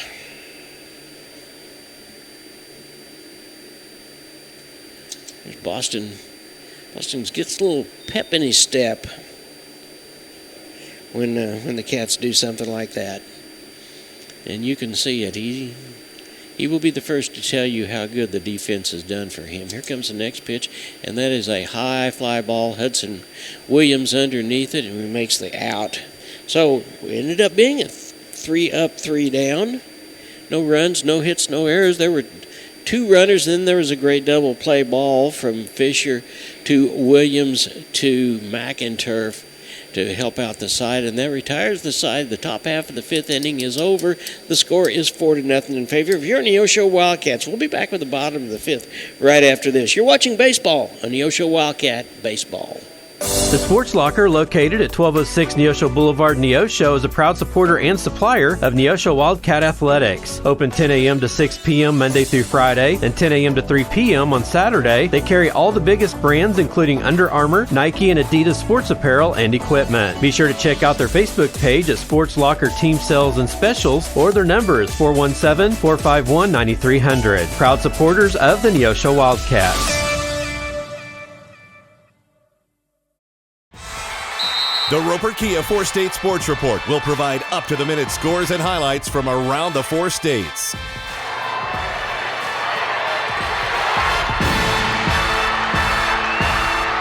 With ultimate local coverage from all your favorite teams. The Roper Kia 4-State Sports Report, weeknights at 6 and 10 p.m. You found it. The ultimate car wash. The one that leaves your vehicle looking brand new every single time. Do we have a prep team that pre-washes? You bet. Over 300 ports applying soap to your vehicle? Yes, sir. 40 high-pressure nozzles providing over 2,500 PSI of pressure? Who wouldn't? Buff and dry features that dry your car along with combined 100 horsepower blowers? Try 150. Be careful, we might just blow you away. Here's Brody Crane in the bottom half of the 5th inning for the Cats. The right fielder, it'll be Drake Jennings, and then Lynn McInturf. Crane got on by way of an error the last time up and was stranded at second base. There's the first pitch. And that probably had a little more steam than what we've seen from ever to this point. And it was outside for a ball.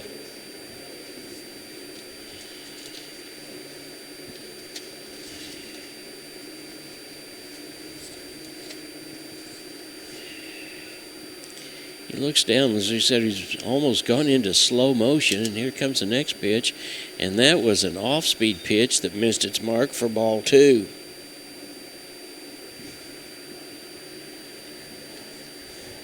Looks down at his catcher, Cannon, shakes off a couple of signs, steps forward a little bit. Here comes the next pitch underway, and Crane, if he almost turned a little too much, or he would have made him pay for that one, because that ball was hit hard and hit on the nose. So we've got 2 balls and a strike on Brody Crane. We're in the top half of the 5th inning. Cats up by a score of 4-0 over the Bulldogs from Central. Go to Glendale from here for another COC ball game. It'd be really great to go with 2 COC wins under our belt, wouldn't it, Matt? I sure would. I'll just tell you. Yeah. It really would. We are so grateful for many of our sponsors, but hey, we're grateful for you. We are glad you're out. You're watching this ball game tonight. It's a beautiful night for baseball, and wind's coming up just a little bit, and there is an off-speed pitch that was called strike two, and Crane just looked like he knew that was coming, and that really wasn't the ball he wanted to hit, so he was holding back all the way. Full count, 3-2. Here comes the payoff pitch, and hit him. So Crane gets on first base by way of a hit pitch. And here's Drake Jennings. Drake Jennings has walked twice. It shows you what kind of discipline that young man has. Willing to take a walk. Then it'll be McInturf and Kenton Smith. Flag still blowing just a little bit from right to left field. Jennings looks it over. There's the first pitch, and it is ball low and outside.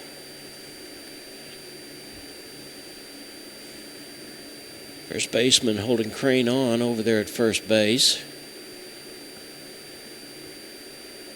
And he jumps off a little bit more, jumps back, jumps off, jumps back. And there's the next pitch, and there's another one of those off-speed pitches that just does not hit its target, so there's ball two. And at this point, I would say that Mr. Jennings is probably not going to swing at a couple of pitches. Everett's not even looking, and there goes Crane. And he's there in plenty of time. Safe. So we've got another stolen base. Crane picked up on the fact that Everett didn't look over, and he just took off and slid in. Another nice throw, by the way, from Zach Cannon, the catcher. He's not had any trouble since that first overthrow to third in the first inning. And I'm not sure how much of an overthrow that was, as the third baseman just didn't make the play. But Crane bouncing around a little bit over at second base. And here comes a pitch, and that's going to be low. And the count's now 3 balls and 1 strike. McInturf up next. He had a single his last time up. He grounded 3-1 his first time. Everett looks over. Here comes the pitch, and that's a ball. So the third time tonight, Drake Jennings has gotten a free pass. That puts runners on first and second for the Cats. No outs, and bottom half of the 5th inning. Scores 4-0 in favor of Neosho, and Coach Jared White wants to take time out for just a minute and go talk to his pitcher. Everybody's going to come in, and they're going to huddle around. They changed pitchers on us. Is that what? They may very well. This is A.J. Stanfield pitching. Yeah.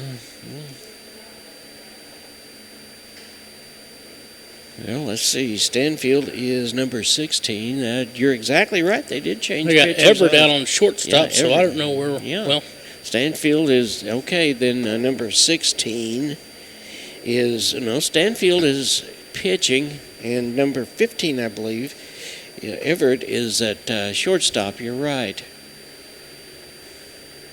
And we'll have to see who's at first base. McInturf squares to bunt, and he fouls the first one back out of the way. I think everybody in the world thought that was going to happen at that time. It looks like the shortstop, Holland, may have gone to first base. McInturf is squared to bunt right now. He's making no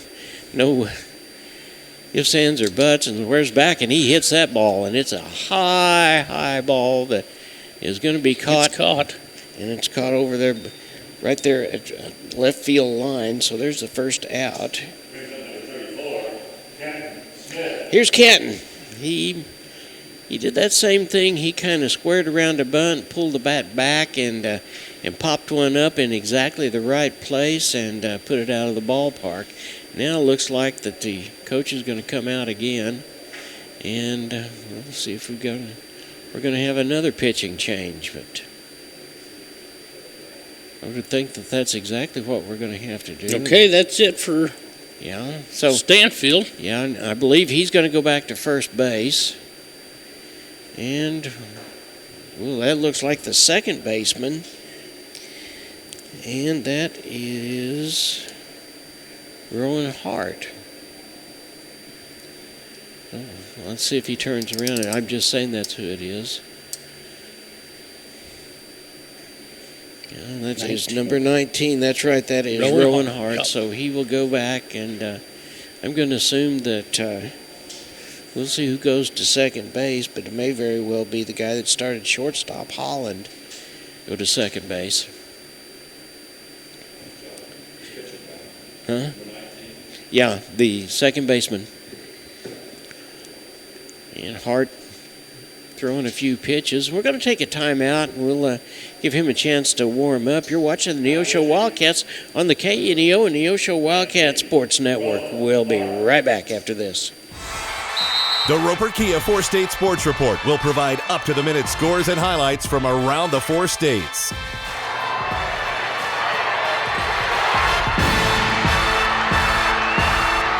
With ultimate local coverage from all your favorite teams. The Roper Kia 4-State Sports Report, weeknights at 6 and 10 p.m. McKay Quality Roofing is a proud supporter of KNEO Radio and the Neosho Wildcat Sports Network. They're located in their offices at 811 South Neosho Boulevard. They specialize in roof removal and replacement of residential and commercial properties. In order to serve you better, they have offices in Neosho, Cassville, and Grove, Oklahoma. Call McKay Quality Roofing at 417-455-3326 for a free quote, or go online at McKayQualityRoofing.com for more information. Go Cats! All right, welcome back to the Marion Family Complex. We're over at the Roy B. Shaver baseball field, and Rowan Hart, the second baseman, is in now to pitch. Number 19 looks like that Stansfield has moved back to first base, and maybe that is Holland that has moved on to second base. So in just a matter of a few pitches, the Bulldogs have got their third pitcher into the ball game. And we're about ready to get underway. Here's Canton Smith. Runners on first and second, and there is one out. Jaden Fisher, Hudson Williams follow him. And there is a huge hole again in that right center field power alley. As we saw Canton do so many times last year, that seemed to be his area to hit the ball. Here comes the first pitch from Hart. And it was high for a ball. There was not a lot of speed to it. I don't know if that was a off-speed curveball or what that was, but it was high. Canton adjusts his headgear. Steps in. Hart looks over at second base. Here comes the pitch underway, and there is a hard hit ball, and it's to shortstop. The shortstop over to second and into third, and the double play ball gets him out of the inning. So it was a 6-4-3 double play ball, and just like that, the Cats are out of the inning. But after 5 innings of play, Neosho Wildcats are up on the Bulldogs from Springfield Central by a score of 4-0. You're watching the Neosho Wildcats on the KNEO and Neosho Wildcat Sports Network. We'll be right back. The Neosho Area Chamber of Commerce invites you to download the new Experience Neosho app, available for free on the Apple and Google Play Store. Your guide to eat, shop, play, and stay in Neosho, and your direct link to KNEO Wildcat Sports. Download the app, register to win weekly prizes, and listen to your favorite Wildcat sports. Good luck, Wildcats. We can't wait to hear you ring that bell. You've got to have someone that understands what you are doing as a mission. Community bankers are important that way because they understand the community relationships that we have to form to be successful. I feel like First Community Bank and Myers-Davis, our cultures are so similar. It is all about relationship. It's a real boon to our community to have a bank like First Community to be supportive of so many things. They're willing to take a chance on entrepreneurs, which is helpful to make the community grow.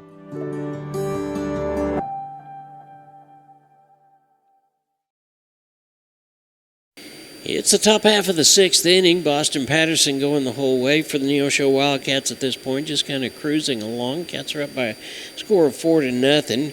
Graydon Fine, the left fielder who struck out his first and only time up, will be the first batter. Boston's only got 47 pitches. Boston's only got 47 pitches. We're going to take time out to thank some more of our sponsors. We want to thank Joe Ringstaff. He's your financial advisor from Edward Jones. First Free Will Baptist Church of Neosho, Family Market. Josh Dodson, he's your Farm Bureau agent. Affordable Propane, one of our newer sponsors. We certainly want to thank them. Edgewood Bowl, the Big Nickel, and Insurance Benefit Consultants of Neosho. And, of course, we want to thank you for watching us. Here comes the first pitch, and that's swung on, foul ball, strike one on Fine, the left fielder.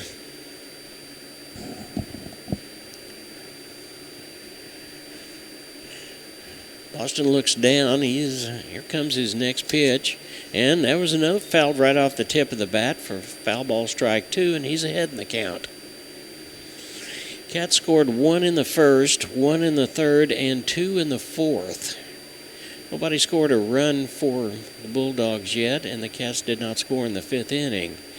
There comes Boston's third pitch. Outside for a ball. Makes the count a ball and 2 strikes. Fenver's Loose is playing almost dead center field out there. Brody Crane's a little bit over, and there's the next pitch, and it is hit into right field. And that is going to be... base hit. It's a base hit, and rounds nice. What the Cats did that time was as Fine came in, everybody was chasing the ball. Jaden Fisher came all the way from second base to cover third. That is certainly heads-up play. Yeah. So there is actually the second hit of the ball game, I believe. Yeah, that's right. That's right. It is the second hit of the ball game. Boston's just been moving right along. He looks down at second base, looks down at the catcher, looks down at second base. Here comes the pitch, and that one's a little outside for a ball.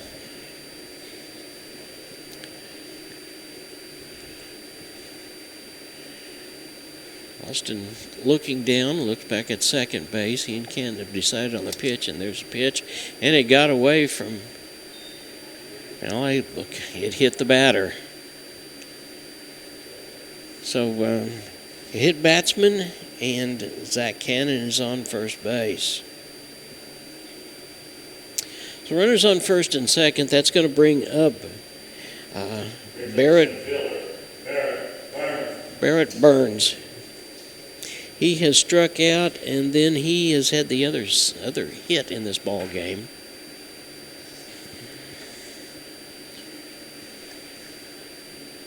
The ground ball would be Neosho's friend right now. Runners on first and second.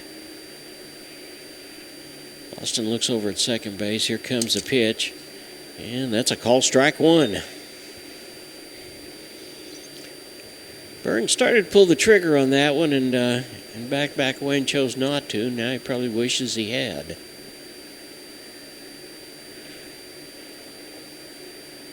Here comes the pitch from Boston Patterson. That was way out in front of that for strike two.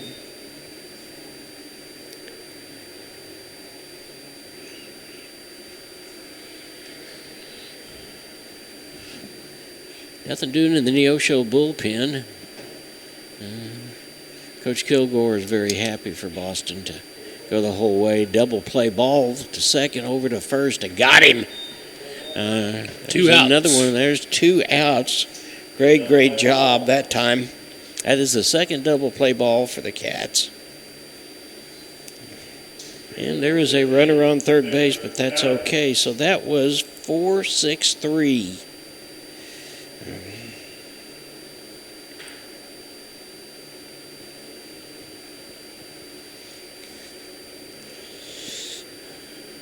And here comes the first pitch, and that swung on for number 15, Everett, strike one. Everett started the ball game on the mound for the Bulldogs, and he has given up to two pitchers in relief since then. The pitcher of record right now is the second baseman, Hart. He swung on, strike two.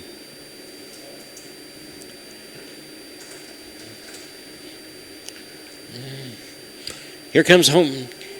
He got him. I'm not sure know exactly what that was, what happened, but he took off, and the pitcher threw the ball into the catcher, and there was an out. Now the White is going to go see exactly what happened, but the ball was thrown as they saw the man at third base coming down. The catcher, Canton Smith, had the ball in his hand waiting for him. So that was a 1-2 out, and that will retire the side.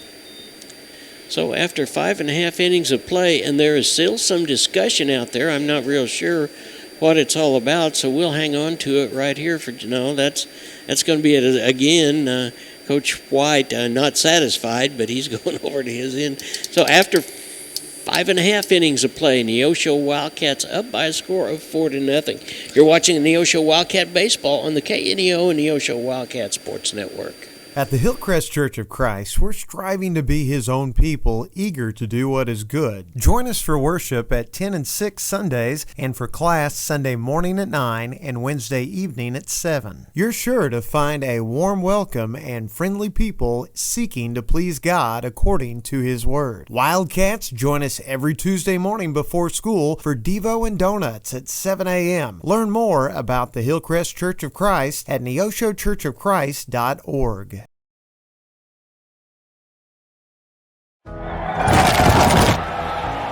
People's Bank of Seneca, we care about your journey every step of the way. Since 1996, we've dedicated to providing excellent customer service across the four-state area, ensuring that every experience is exceptional. Visit us in Joplin, Neosho, or Seneca. Learn more at peoplesbankofseneca.com. Member FDIC. Proud sponsor of area athletics. Let's score big together. If you're a weekend warrior who likes to go, go, go, don't let pain put the brakes on your pace. When you need help with an injury that keeps you from moving, you want an orthopedic team with a proven track record. Freeman Orthopedics and Sports Medicine is nationally recognized, and were recently named CareCheck's #1 hospital in the market and top 10% hospital in the state for hip fracture repair. Freeman Orthopedics and Sports Medicine, the experience you need to keep pace with life. Welcome back. It's the bottom half of the sixth inning. The Cats had the most unusual half inning that I've seen. They had runners on first and second, and they got a double play ball to get 2 outs. The runner went from second to third, and for some reason, as Boston was coming into his stretch, the runner takes off from third base, and Boston just turns around and throws it to Canton Smith, who's covering home plate, and he tags him, and it's over with. And coaches came out and talked about it, and the umpire said, sorry, that's kind of the way it is. Here is Jaden Fisher. I said Smith, not at all. There's the first pitch from Hart, and that is low and outside for a ball. Jaden is grounded out 6-3 and 1-3. We'd sure like to get the bat on the ball right here. And there's a call strike on the outside corner.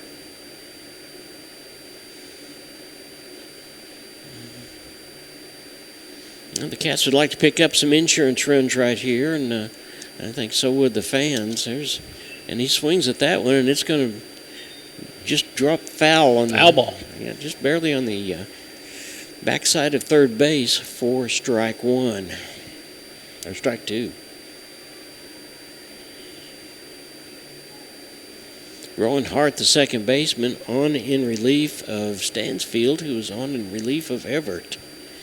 And he steps here. Here comes his stretch, and Jaden fouls that one off. He reached down for that one just a little bit, and it tipped the top of his bat. So count remains the same, and we'll do her again.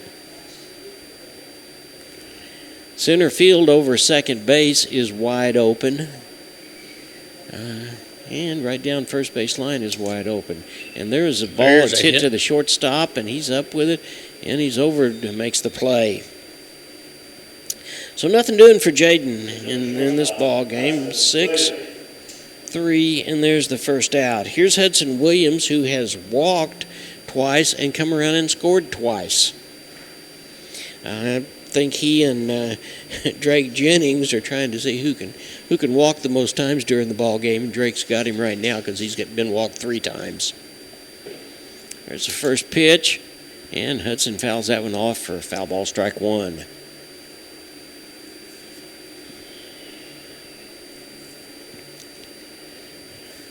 Alex Rodriguez is next, then it's the top of the batting order for the Cats.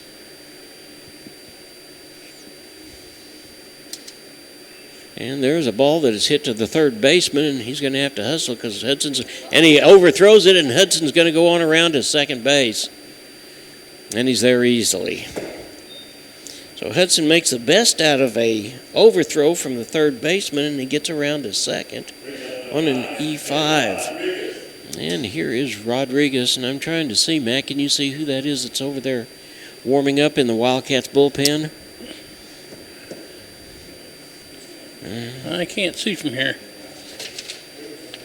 We'll see if we can find out. Looks like Lim McInturf is maybe warming up over in the Wildcat bullpen.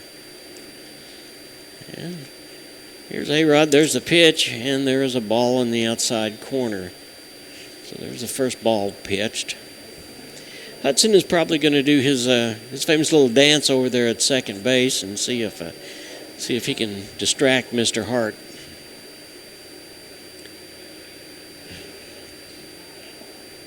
And here comes the pitch, and Hudson swung on, strike 1.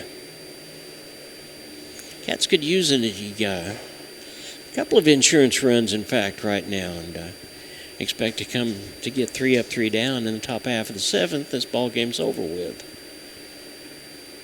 Hart stretches. He looks back at second base, looks at home plate, and he steps off the rubber for just a minute.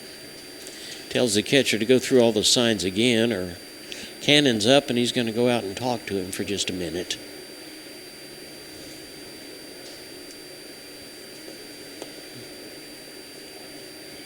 I'd say they're probably talking about the lead. I'd say they may very well be, yeah. And seeing exactly, they can see if they can catch Hudson in a play.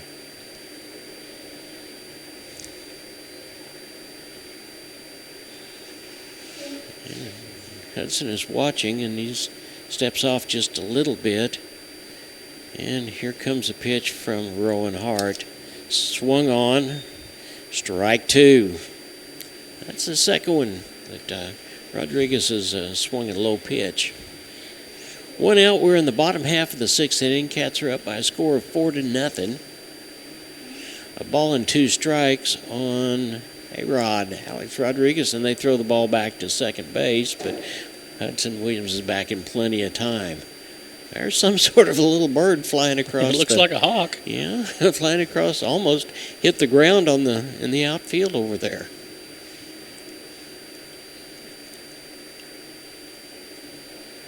Rowan Hart on the mound. He looks down, he stretches back, and there's a pitch, and that is going to be low.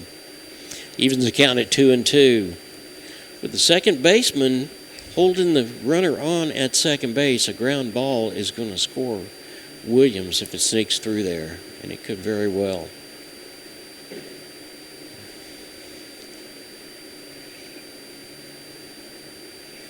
Here comes a pitch from Hart. And he got him, strike 3. So Rodriguez goes down swinging for the second out. And here's the top of the batting order, Finn Versluis.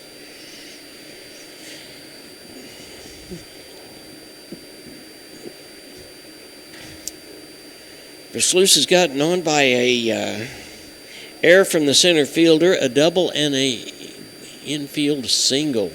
He's come around and scored once. He steps right up in the front of the batter's box and crowds the plate. Hart looks down. He's going to go kind of slow. They're playing cat and mouse, and Versluis says, "No, we're not doing that. Time out."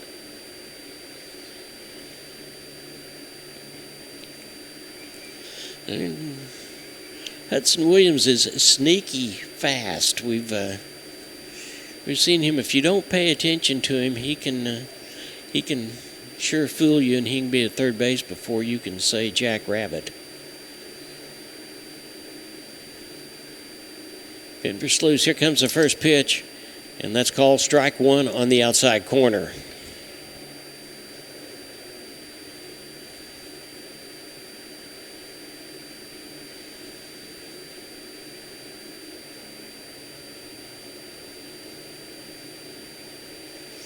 It'll be Everett, Hart, and Rowland in the seventh inning, and there is a fouled off over to the Wildcats dugout for strike two.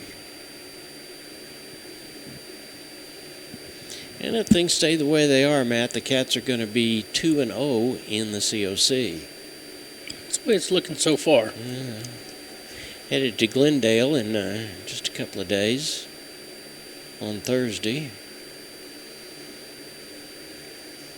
And Hudson bouncing around, and there's a pitch, and they're trying to snap throw from the catcher to second base. I'm not real sure I've seen that. Nice job by the second baseman to block the ball, and Hudson Williams is back in plenty of time.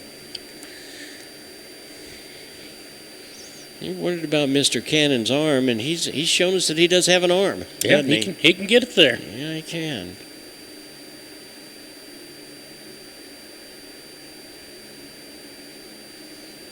Comes a pitch from Hart, swung on, strike three. Yeah, Finn was trying to hit that ball into right field, and it just didn't work out. So strike three, the Cats go down, with leaving a runner on second base, but we don't score, and after 6 innings of play, the Cats are up by a score of 4-0.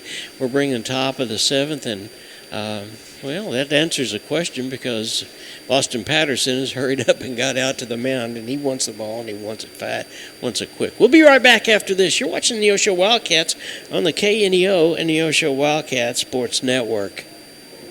Singing is my career and my calling, but I'm also a mother of 4. And as entrepreneurs, we weigh the cost of every decision. Medical bills are no longer a worry for our family, so I can focus on my calling. And our family. Joining Christian Healthcare Ministries was one of the best decisions we ever made. We're the Blair family, and this is our CHM story. Choose your doctor without network restrictions, all at an affordable price. Enroll anytime at chministries.org/enroll. Fawcett Greenhouse at 898 Baxter Street in Neosho is a proud supporter of Neosho sports. Springtime brings growing season and baseball to the Neosho area, and Fawcett Greenhouse supports all Neosho spring sports and wants to wish all Wildcats good luck for a happy and safe season of competition. Fawcett Greenhouse can supply you with all your home landscaping and gardening needs. For more information, the number is 417-451-5369 or FawcettGreenhouse.com. And it's the top half of the seventh inning. Here is Victor Everett, the guy that started on the mound, has moved from shortstop over to second maybe, and there have been some changes around. Boston Patterson on the mound for the Cats. Stay tuned for the postgame show, which is brought to you by Arvest Bank. Arvest is proud to make Neosho home, and we'll have an interview with Coach Keith Kilgore, and we'll talk about where the Cats go from here. Boston Patterson on the mound. Here comes his first pitch, and it's swung on for strike one. Boston's got a little bit of pep in his step now, doesn't he, man? Yeah, he does. Yeah, he's Cats have had 2 double play balls that have gotten him out of jam, that has stifled the offense of the Bulldogs. That ball was a little bit outside for a ball. And Boston looks down. Everybody's playing just pretty well straight away. Here comes the next pitch, and that's fouled off for strike two. So the count now is 1-2 strikes on Victor Everett. He's one of the 7 seniors that came from this ball club last year. There's Boston's pitch, and it's a little bit low for a ball. Evens the count at 2-2. In case you're just joining us, top half of the 7th inning, Cats are up by a score of 4-0. Long ball hit by, and there's a swung on and got him for the strikeout.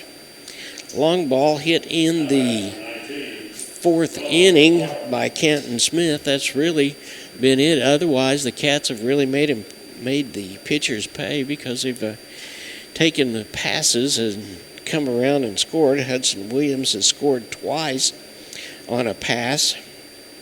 Then Versluis started the ball game, and there's a pitch, and that's a little bit high. Versluis started the ball game for the Cats with a double, came on around to third ball and scored on an overthrow at third base.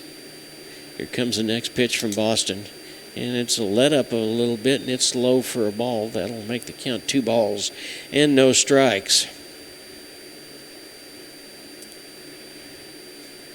Nichols, Williams, Fisher, and McInturf. There's a call, strike 1 on the infield for the Cats. It is Jennings, Versluis, and Crane in the outfield. Canton Smith behind the plate, and Boston Patterson.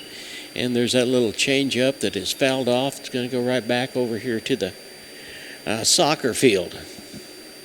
That'll even the count at 2-2 on Rowan Hart. He is the pitcher of record right now. Here comes the next pitch, and that one's fouled off too.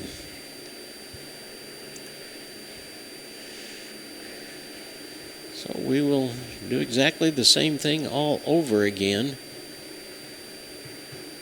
We'll see if there's a JV ball game after this. I'm not sure there is. The only roster we've got shows 13 players, but it may very well be. And there is a hard hit ball that is going to be into that right center field power alley, but Crane with his speed runs over and cuts it off. So Rowan gets on with a base hit.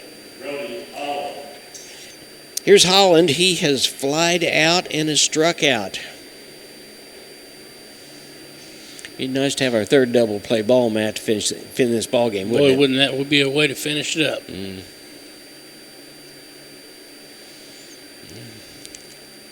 Boston Patterson on the mound. His first pitch is a call, strike 1.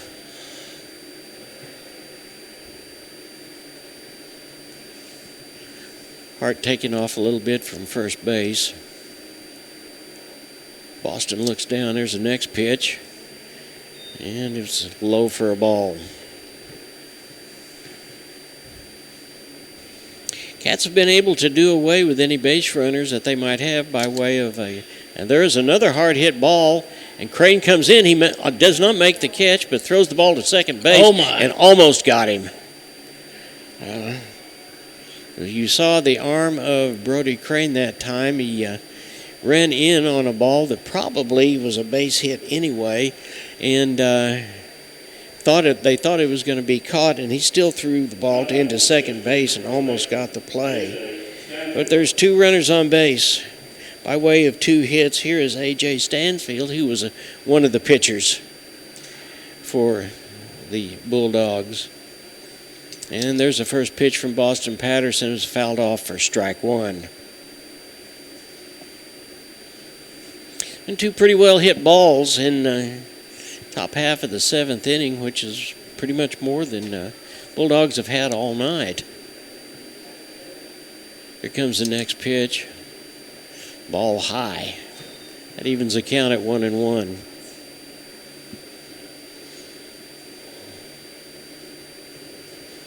Boston looking down. He looks over at first base. Looks down at second base. Here comes the third pitch, and that's a call strike.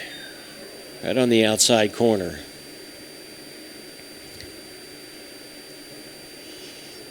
So Boston's ahead of Stansfield. A ball in 2 strikes.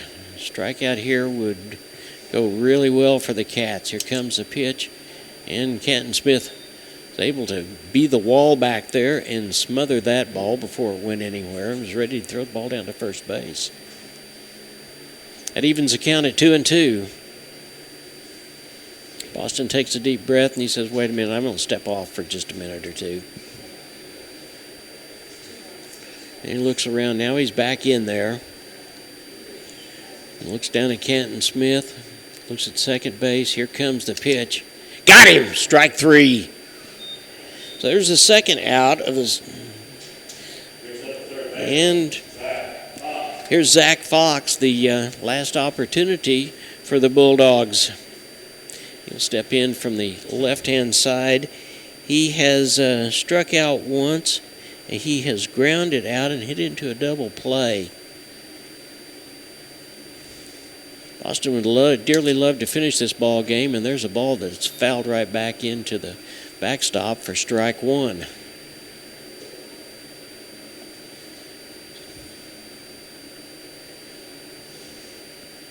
Boston looks down at Canton, shakes off a move. Here comes the pitch. Strike on the outside corner. That count is no balls and 2 strikes, and nobody would rather finish this right here than Boston Patterson.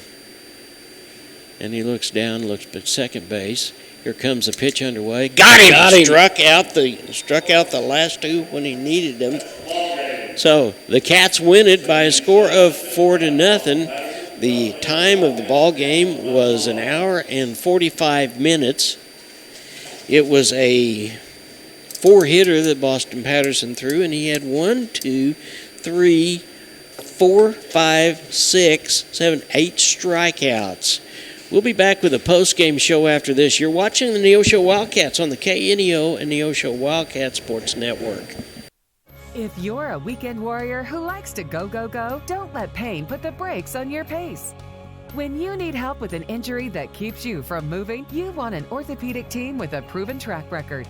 Freeman Orthopedics and Sports Medicine is nationally recognized, and were recently named CareCheck's #1 hospital in the market and top 10% hospital in the state for hip fracture repair. Freeman Orthopedics and Sports Medicine, the experience you need to keep pace with life. Insurance Benefits Consultants now has 2 locations to serve you.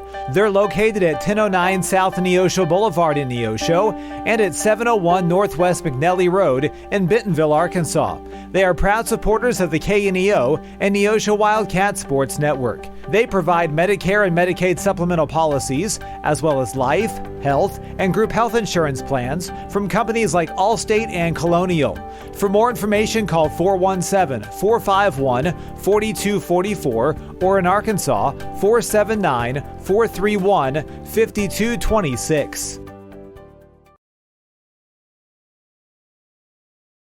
At Calvary Neosho, we aren't your grandmother's church, because she lives in Akron, Ohio, and that would be a terribly long commute for church. But if she did live in Neosho, we at Calvary would be delighted to have her come visit us. And since you live here, we would definitely like you to come visit us. Then, when your Nana comes to visit for Christmas, you can bring her to church and introduce us to her. We're sure she is a delightful lady. You can find us at Facebook /Calvary of Neosho, or join us in person at 3650 Oak Ridge Extension. We gather for worship Sundays at 10:30 a.m. Calvary Neosho. Not your grandma's church, but we'd sure like to meet her. Locally owned, operated, and here for you. Check out the new face of the Neosho Daily News, covering Newton County, highlighting area residents, businesses, school news, sports, and more. Find us on Facebook at Neosho Daily News or call 417-451-1520. Go get 'em, Wildcats!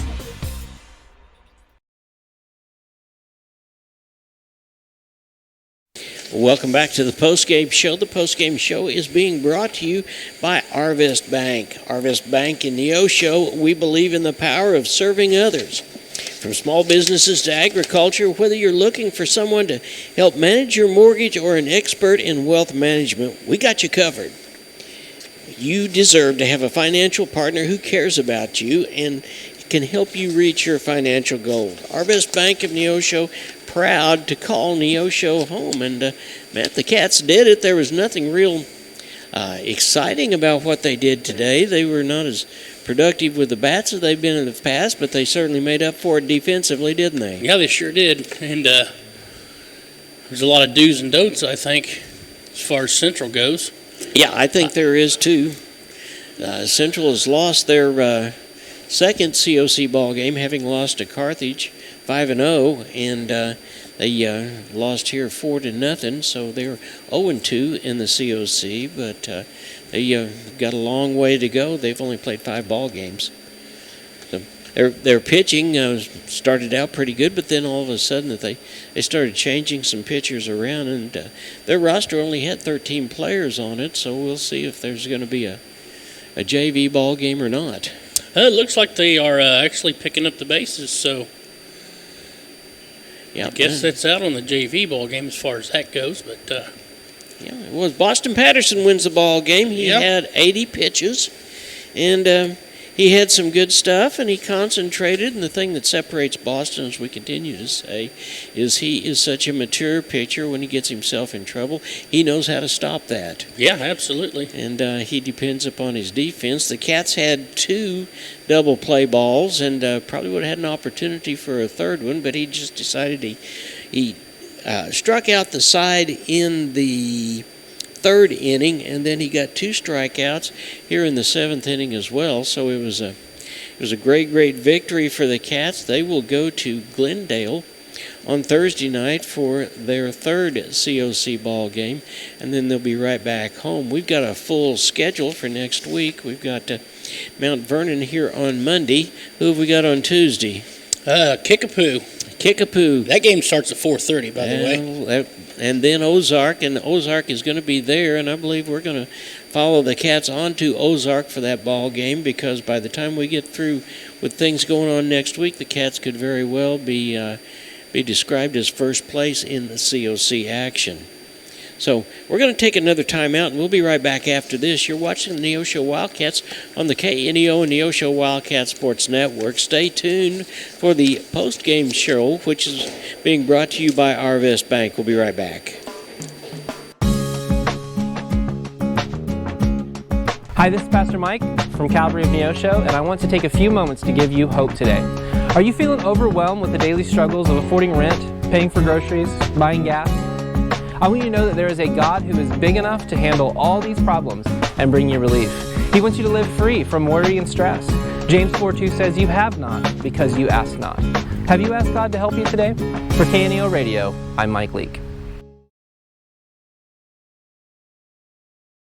And welcome back. It's time for the post-game show, and we've got Coach Keith Kilgore here. Coach, the defense just continues to show us that they are here and ready to play, don't they? Yes, defensively they rose to the occasion, and had 2 big double play balls that got us out of an inning, and I think we even let off the leadoff guy on and found a way to get out of it. So that's what you got to do. I mean, defense wins championships, and that's something that we take pride in. I mean, we work hard defensively, and it's a pitcher's best friend.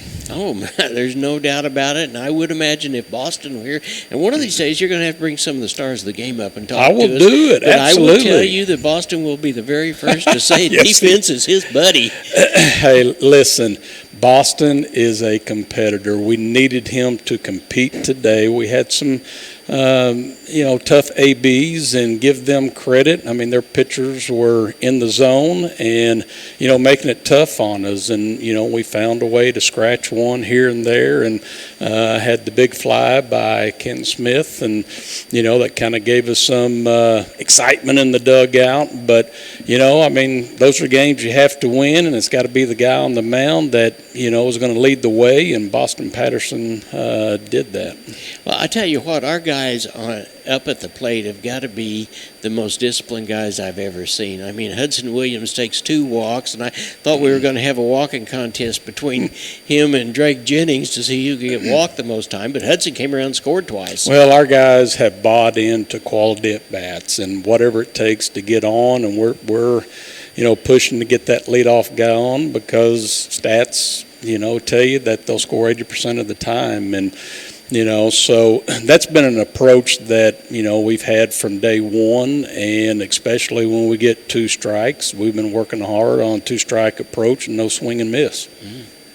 I tell you, the other thing that really caught my eye was the pitcher out in right field coming in and trying to make a play on a fly ball that he probably shouldn't have caught to begin with, and he dropped it and still came around and threw the ball into second. Almost got the man there. Well, and, we tell our kids to play fearless and play on the edge. And, when you're going to make a hustle play, in which, he was trying to do and right. And, and then we still had an opportunity to, throw him out at second. So, I just love the way our kids, I love our team. I love the way their approach. And, we're starting to figure out who we are, that family that trust one another. And, and they're buying into the process. So.